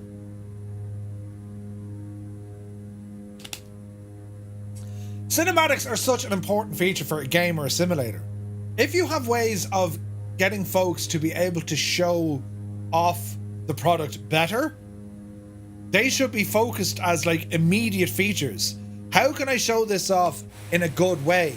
Because if I can do that, well, people are going to say, hey, That looks nice. I want in on that. If you can show it off in a good way, it's like, I don't like the look of that.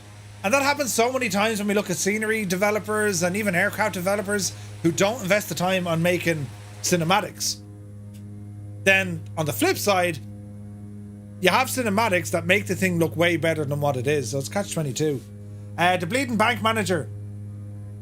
Gabe, you can even try it on Game Pass though. I'm just saying. They should hire you to do the trailers. Oh god, no, I couldn't do what they do. Ah, lads, some of the trailers they do, Jesus, they're amazing. The sim is still running, but I've no display.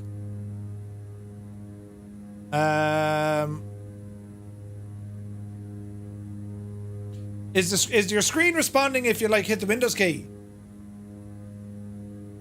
Because bring up Task Manager, it'll tell you what it's doing. Marv, now that you have officially announced, now that they have officially announced they are going to allow static weapons on warbirds and fighters, do you think the developers will make those available? 100%. Rainbow, welcome in. 100% they will, Benjamin. Yeah, they will. Rainbow Lizard Racing, great name, dude. Yeah, they will, 100%. If someone makes laser tag, that'll do well. Right? More rain I can hear.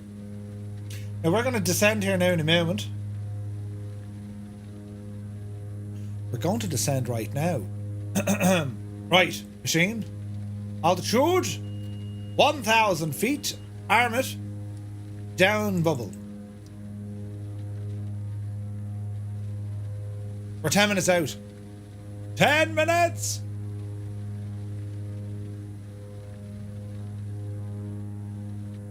This is going to be spectacular. The Lighthouse of Alexandria. This is just going to be stunning.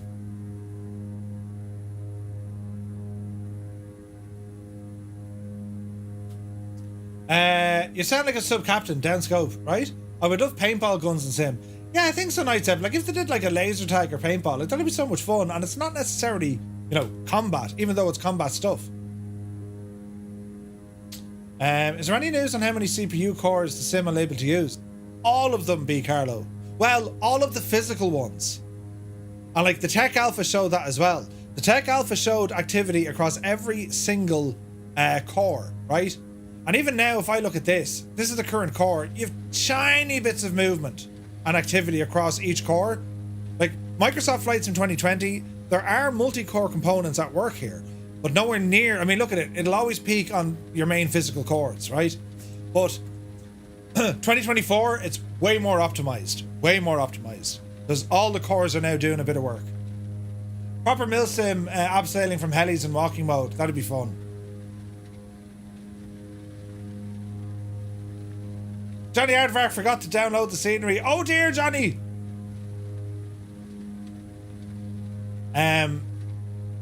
Combat Flight Sim would be awesome. Yeah. Combat Flight Sim would be awesome. 1500?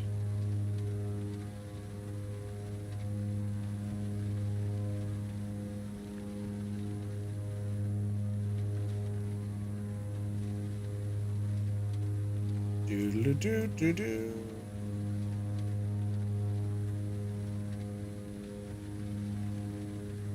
I set this to 500, so we're getting a little alert if we go too low. I just bought a 59 or a 509050, right? They won't. 1 degree engage and own the combat flight sim market between them. Or 1C and DCS. Yeah, but like Rainbow, when you consider that, why are we still dropping? When you consider that, think back on who had the market share before Microsoft Flight Sim came out. It was P3D and X-Plane. And within a month, it was Microsoft. They had more on theirs than both others combined. It's all about accessibility. It's all about accessibility. DCS is a PC-only product. And that's why Xbox is so important to Microsoft Flight Sim. Know what I mean?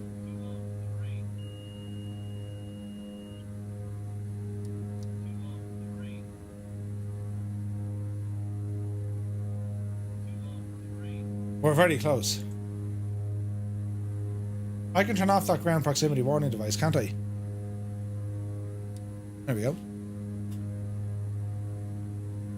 7 minutes, lads. Oh, look at that for a sunset, though. Look at that. Oh, that's now that is gorgeous. Hang on a second, lads.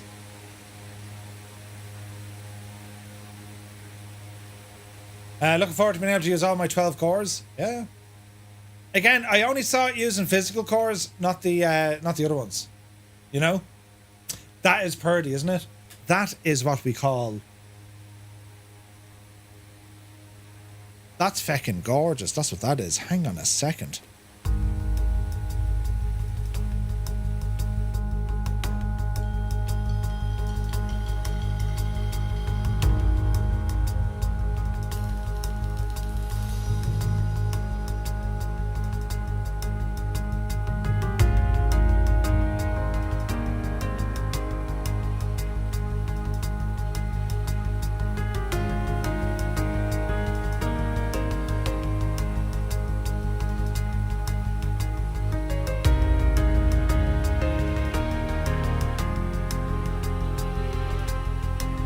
Look at the state of that now. Jesus.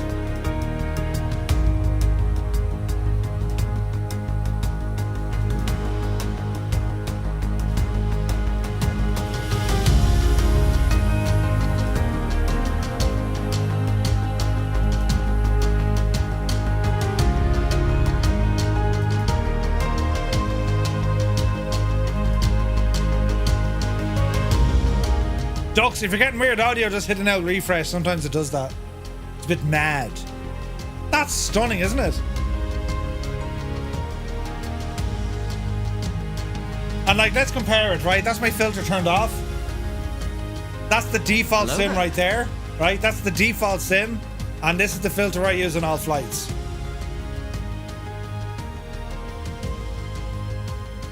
If you want to find out where all my filters are, they're over in our Discord, lads. ! Discord gives you a link. Stunning.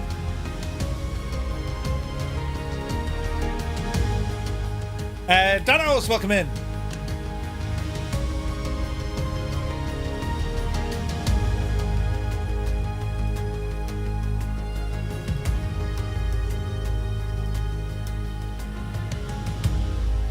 It's just gorgeous. That is stunning, isn't it?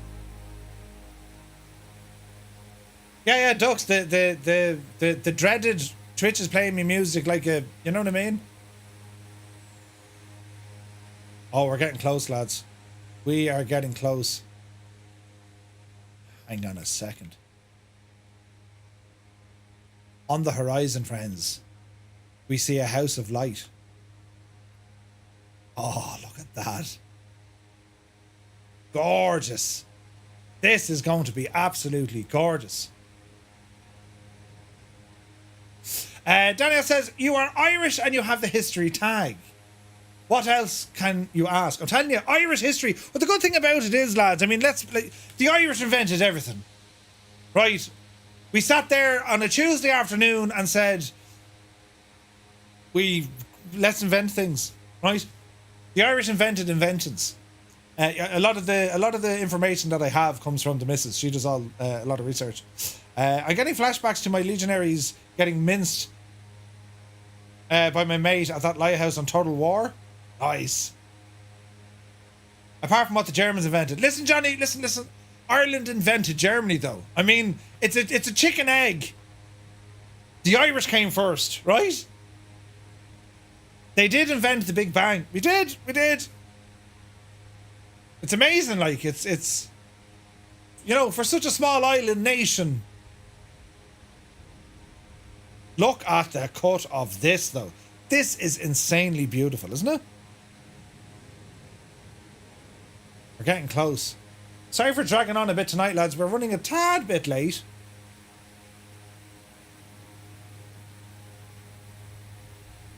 That is so incredibly pretty. Oh, the moon up there is... Look at the cut of it, lads. Look at the state of that view. That is unbelievable. It's unbelievable. It's totally unbelievable. Screenshot the bejesus out of that.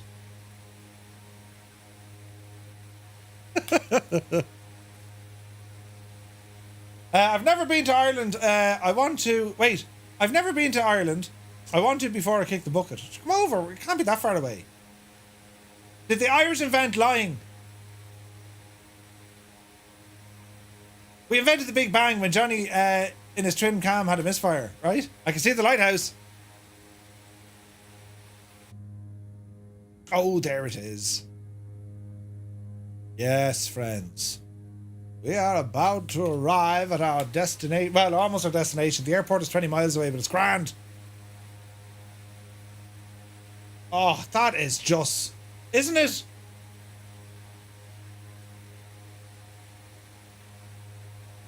You want to learn Celtic? Or Celtic? Yeah, yeah. Really crowning achievement of Irish inventions was the potato. Perhaps, yes. I mean, who here doesn't like an Irish bud? Look how good this looks. Sorry, lads, but can we just all stop for a second and say, look at the state of that. It's gorgeous. The lighting is amazing. We got the fireflies behind us. This is gorgeous. And this is 2020. It's only going to get better. Mother of jeez. It's going to be brilliant. Oh, we're so close. The Irish invented the spice bag. We did. And TK red lemonade. Yeah.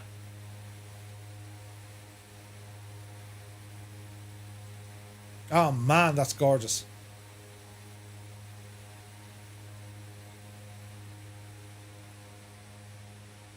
Imagine like if there was actual knock-on effects. People go to school and say, you know, we spoke about the Irish. They invented all the stuff. Ah, lads. Ah, lads. It's all about to happen. Look at this. Jesus. Hang on a second. We need to do some stuff with things and the yolks. Ladies and gentlemen, we give you from Jeppesen 2001, the Lighthouse of Alexandria. Look at this.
Isn't it only gorgeous? Oh, Jesus. It's only gorgeous.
Now, it wouldn't be a Jefferson scenery unless, like, he went absolutely nuts and did lots of other things. So let's check it out with a little bit more light in there. Keep the elf fires burning, but like, look at this state, lads. Isn't it only savage what he's managed to craft here? Like, it's gorgeous. The detail is just incredible.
Right?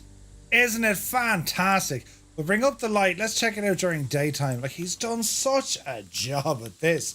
And the entire surrounding area. Oh, Jesus, a Fuga just crashed into it. Oh, no! Right, so look what he's done here. I mean, bridge across. You can land on that. He's added in all these other boats and stuff. How cool is that, right? It's fantastic, the work he's done in this.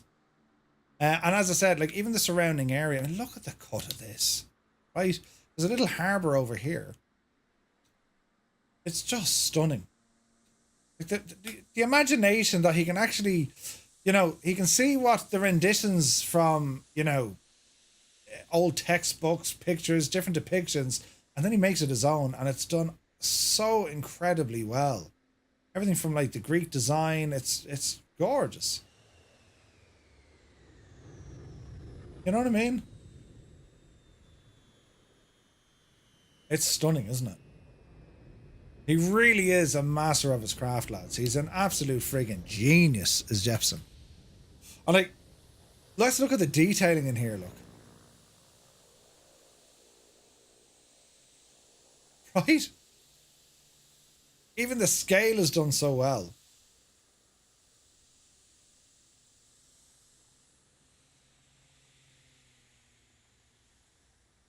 Like, it's just incredible. The bridge leading in. And everyone flying around. All the way up to the very top. And the detail, right? Like, he has these massive mirrors on it as well. It's class. Like, it really is class. Like, could you imagine how they managed to get the fuel up to this thing? It's quite insane.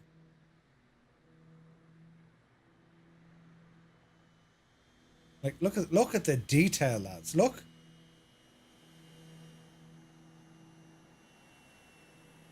Jesus, that's your man's. Hand it down, Murph. Jesus, we're friendly, but not that friendly. I want to see, can I get in closer? Look at that, look. Isn't that just incredible? It's gorgeous, all mosaic. It's just phenomenal.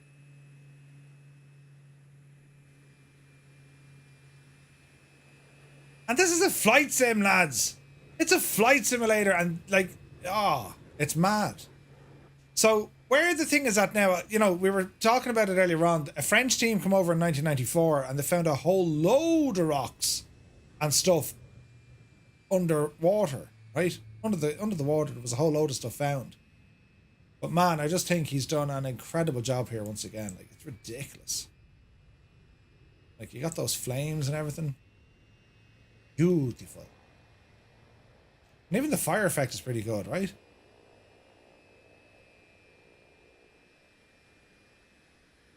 It's just class looking. It really, really is. Imagine, like, if that was still there. Is it Poseidon? It looks like Poseidon, yeah. They found a statue of Poseidon there. It's Trident, yeah, that's Poseidon. It's done so well, like. It's beautiful, isn't it? What has been your favourite ancient world wonder so far?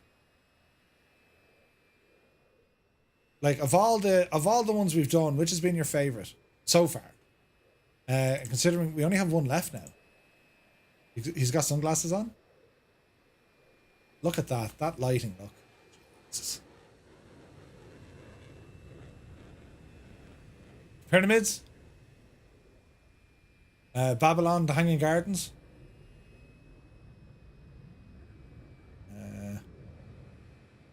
This one, the only one you've seen. This one for Lone Gamer. I love this one. I adore this one. It's just class, like. I mean, if that's not going to be a screenshot, like, hang on a second. Yeah.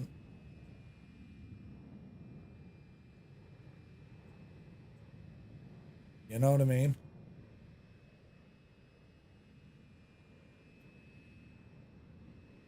Do you know what I mean? That's insane looking. That's probably the best angle I can get. Screenshot to be Jesus out of that. They're all great. The Lighthouse wins. What have you got lined up after the World Tour? I can't be telling you. Captain Gaming, good to see you. You, me, VR, DCS, Spitfires, and Paris. Nice. This one, most credible? Yeah.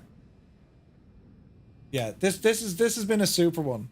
They've all been excellent. Jepson has done such incredible work. Just this one for me, I was fascinated by the Lighthouse of Alexandria. Now, next week we check out the Colossus of Rhodes. Like, we kind of saved the best for last, right? The Colossus of Rhodes is going to be savage fun. The moon looks beautiful there, yeah. Oh, it's gorgeous. Like, it's just... Like, again, lads, it's a flight sim. You know what I'm saying? It's a flight simulator, and look what we can do. The glow in the pillars, yeah. It's beautiful. Absolutely staggering what can be done inside a flight sim. The Lighthouse of Alexandria, I mean, look at the cut of it. It's beautiful. So, we now need to ramble on and continue with our, well, our flight.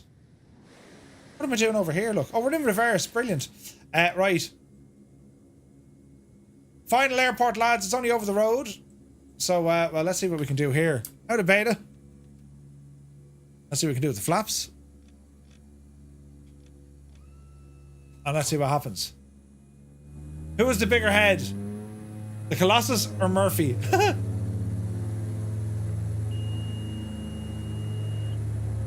Now, Murph, try not to hit the thing. Speed is coming up.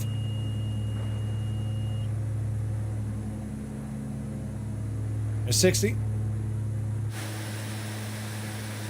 Oh, look at that with the sun. Look at the sunset. Look at the cut of that. Beautiful. Look at that, lads.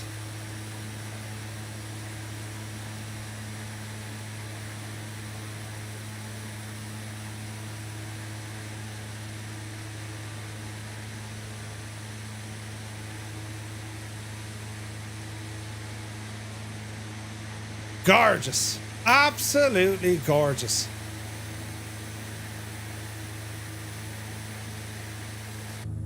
Amazing. He's amazing. He's done great things. Right. Final airport. Left a bit.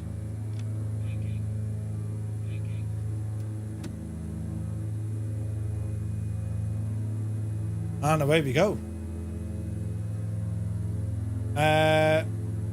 So that's why it's not there. Murphy hit it, right? Come on, plane, you can do it.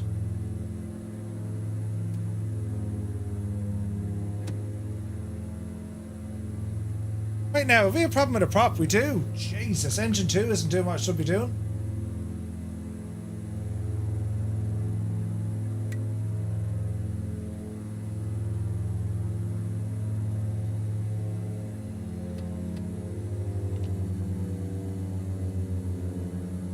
See?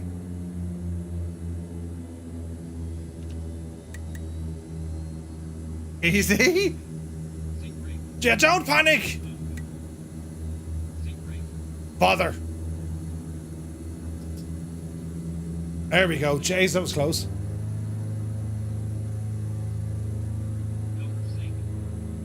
Everything Jepson has done has been great. Yeah, they just get better and better. I agree. Why is the right engine dying? Are we out of fuel? Yeah, Murph, you're out of fuel. Jesus.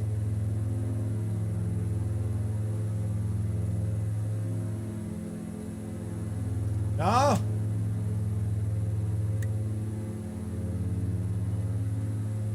Get that engine back into it.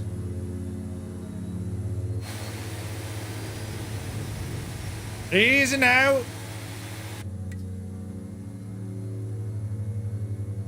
She's thinking about it. There she goes. Right, that was a bit of crack, wasn't it? At least there's water. Yeah. Right, we seem to be okay now with power. So what have we got? We've got a couple of minutes to go. Right a bit. Magic fuel, absolutely, Cyrus. We pay extra for that. It's okay.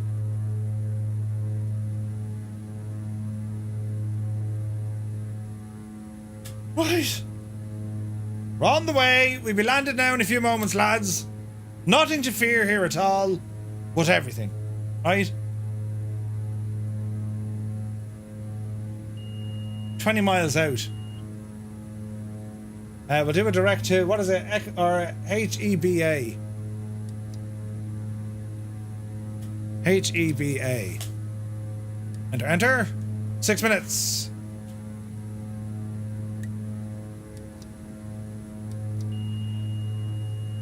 Right turn coming in.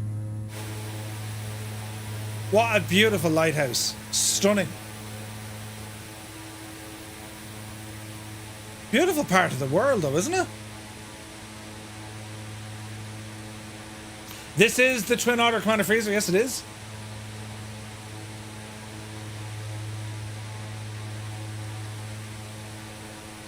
We're going to raid over to Simfest UK now in a bit because they're going to be throttling in towards Ireland. I think, are they just taking off now from Lisbon?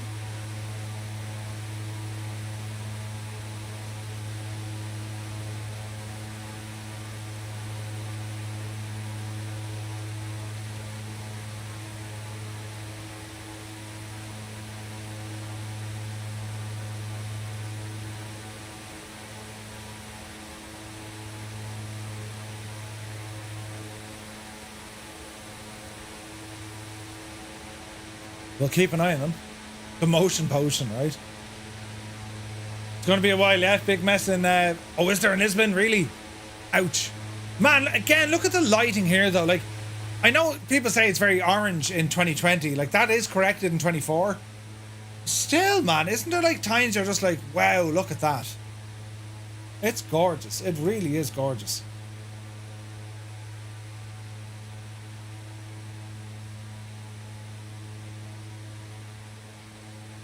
Okay, we'll do a landing on 1-4 left. That's what we're going for. There's a POI if ever I saw one. Look at that, we got a stadium up here.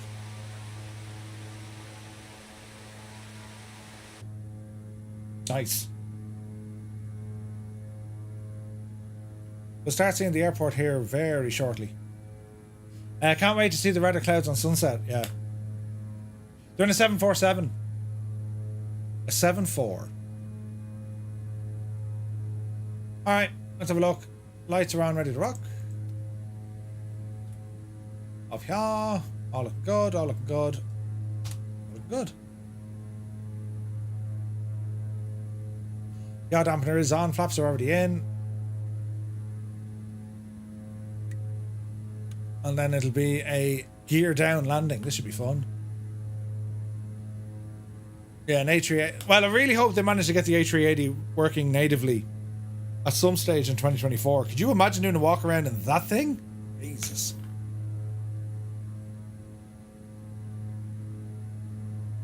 Okay, let's see here now. We're going to go heading mode because, well, we're heading for the center of the airport as opposed to the runaway. Spin in to the right. That'll do nicely. Follow this road down. 2 minutes out. Kate was flying a 7-3, moaning about it not flying like an Airbus. Such a bond. Murph is ready for the turf. Just reinstalled the Twin Otter and it's not in the sim. Who knows where it's gone? Uh-oh. Really? That doesn't make sense. Ooh, F-14.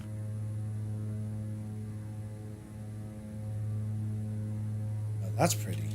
Hello there. Amazing flying with everyone tonight as well. We've got an A380 with us. Like, such beautiful aircraft. Look at that POI down there. Look, stadium. That's nice. Mike James, welcome in. Thank you for the follow, dude. Good to see you. The flying tonight, it's been absolutely incredible. Beautiful flying, beautiful aircraft choices, and beautiful scenery, right? It's been stunning. Absolutely stunning. Now the airport appearing here on our left hand side. A couple of guys on the ground already. 1-4 left is what our runway is. Tight enough approach. It'll be a hard turn straight in. Should be grand, right? Look at this. Look at the colossal size of that thing. Fast Danny, Jesus. Is it, Danny? You've been doing well to put it down here now.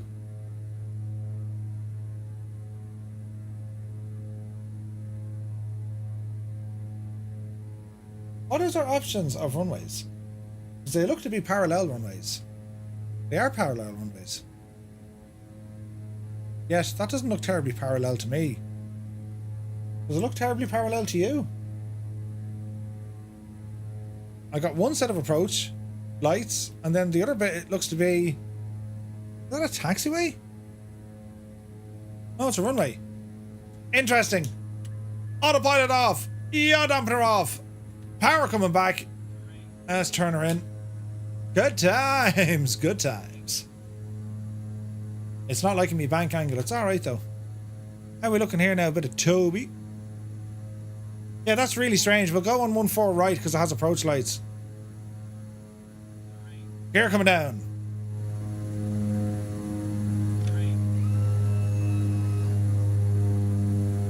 Gear down.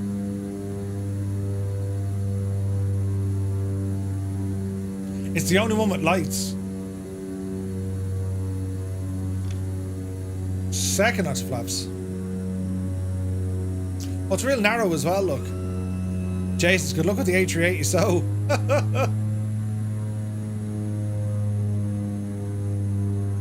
I don't think it's a taxiway. Looking at the chart, it's a dual runway. Doesn't seem right though, does it? There used to be one, the other side is called 1-4 right. Okay. Alright, bring us in. Looking good. Flaps full. Watch the speed. And remember how high we are in this thing, lads, yeah? This thing is super high. That's a relatively good approach. Take your time. Easy does it now. 100 feet.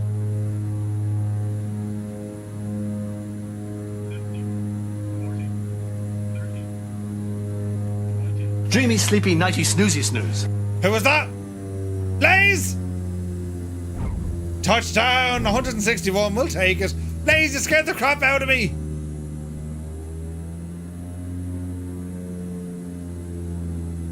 Reversers. No, it's not reversers. Balls! Reversers. I keep pressing the wrong button for them. Oops.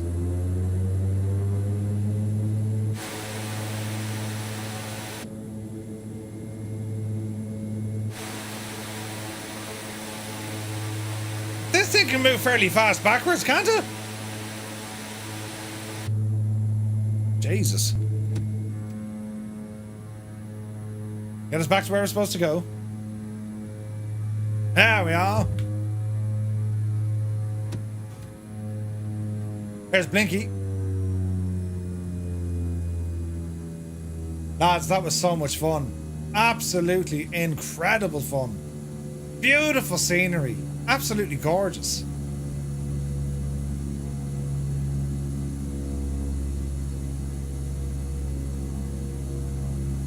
All right, hold station. Ah, look at it. Look at the state of that. And all the aircraft that flew along with us. Gorgeous. There's Muse in another. Echo Charlie. Look at that. Beautiful aircraft. Or aircraft. Stunning. Look at the tiny Vans RV7 look. It's teeny tiny in comparison to everything else. That's hilarious. Like the Twin Otter is a big bus, right? It's a big machine.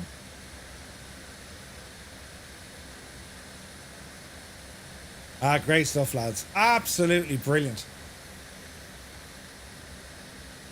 The 182, great craft. Let's go for a flight in that soon. I know we got more here since the sim only loads so many at a time. Absolutely brilliant though, lads. Brilliant. So that concludes part 6 of our Ancient Wonders Monday Night Adventure. We're having the crack though, aren't we? We're having the crack. So we'll be back to you this coming Wednesday, lads. We bring you the news. We're going to be checking out some stuff. We've the new EFB on the Salty 747. What else we got going on Wednesday? Let's see here now. So Wednesday night, NZA. Oh yeah, Wanaka. We get to check out Wanaka. The B1B Lancer Bone by Quick Flight, the updated Salty 747, and also the brand new Innsbruck from Builds. That's all happening on Wednesday. Then on Friday night we have a group flight in New Zealand, and we're going to be flying from Queenstown, courtesy of Builds, heading up then to Invercargill Sorry, heading down to Invercargill, across to Dunedin, and then finally up to Wanaka to go and explore that scenery. So really looking forward to it. Plenty of more content on the way, lads. Thank you also very, very much indeed to everyone here on YouTube for all the like buttons and subscribes. I really do appreciate it. We had 2 new memberships tonight as well. And to everyone here on Twitch for all the follows. The support has been nuts. The bits, the subs, all the jazz. Thank you also very, very much indeed. I'm back to you on Wednesday. We kept you a little bit past your bedtime. Do stand by for the raid. We're going to go over to the guys flying the 747. They're heading towards Dublin, and that's with the Simfest UK team during World Flight. So thank you also very much. We'll see you on the next one, and stand by for the raid. Dublin. Pascal Sheehy, RTE. Is Pascal Sheehy still doing the news? Oh, there's Gibbo, look! He almost turned it over. Gibbo, you nearly rolled it. Yeah, baby. Did you just say that? He nearly rolled the trailer coming in. Hilarious. Cheers, Gibbo.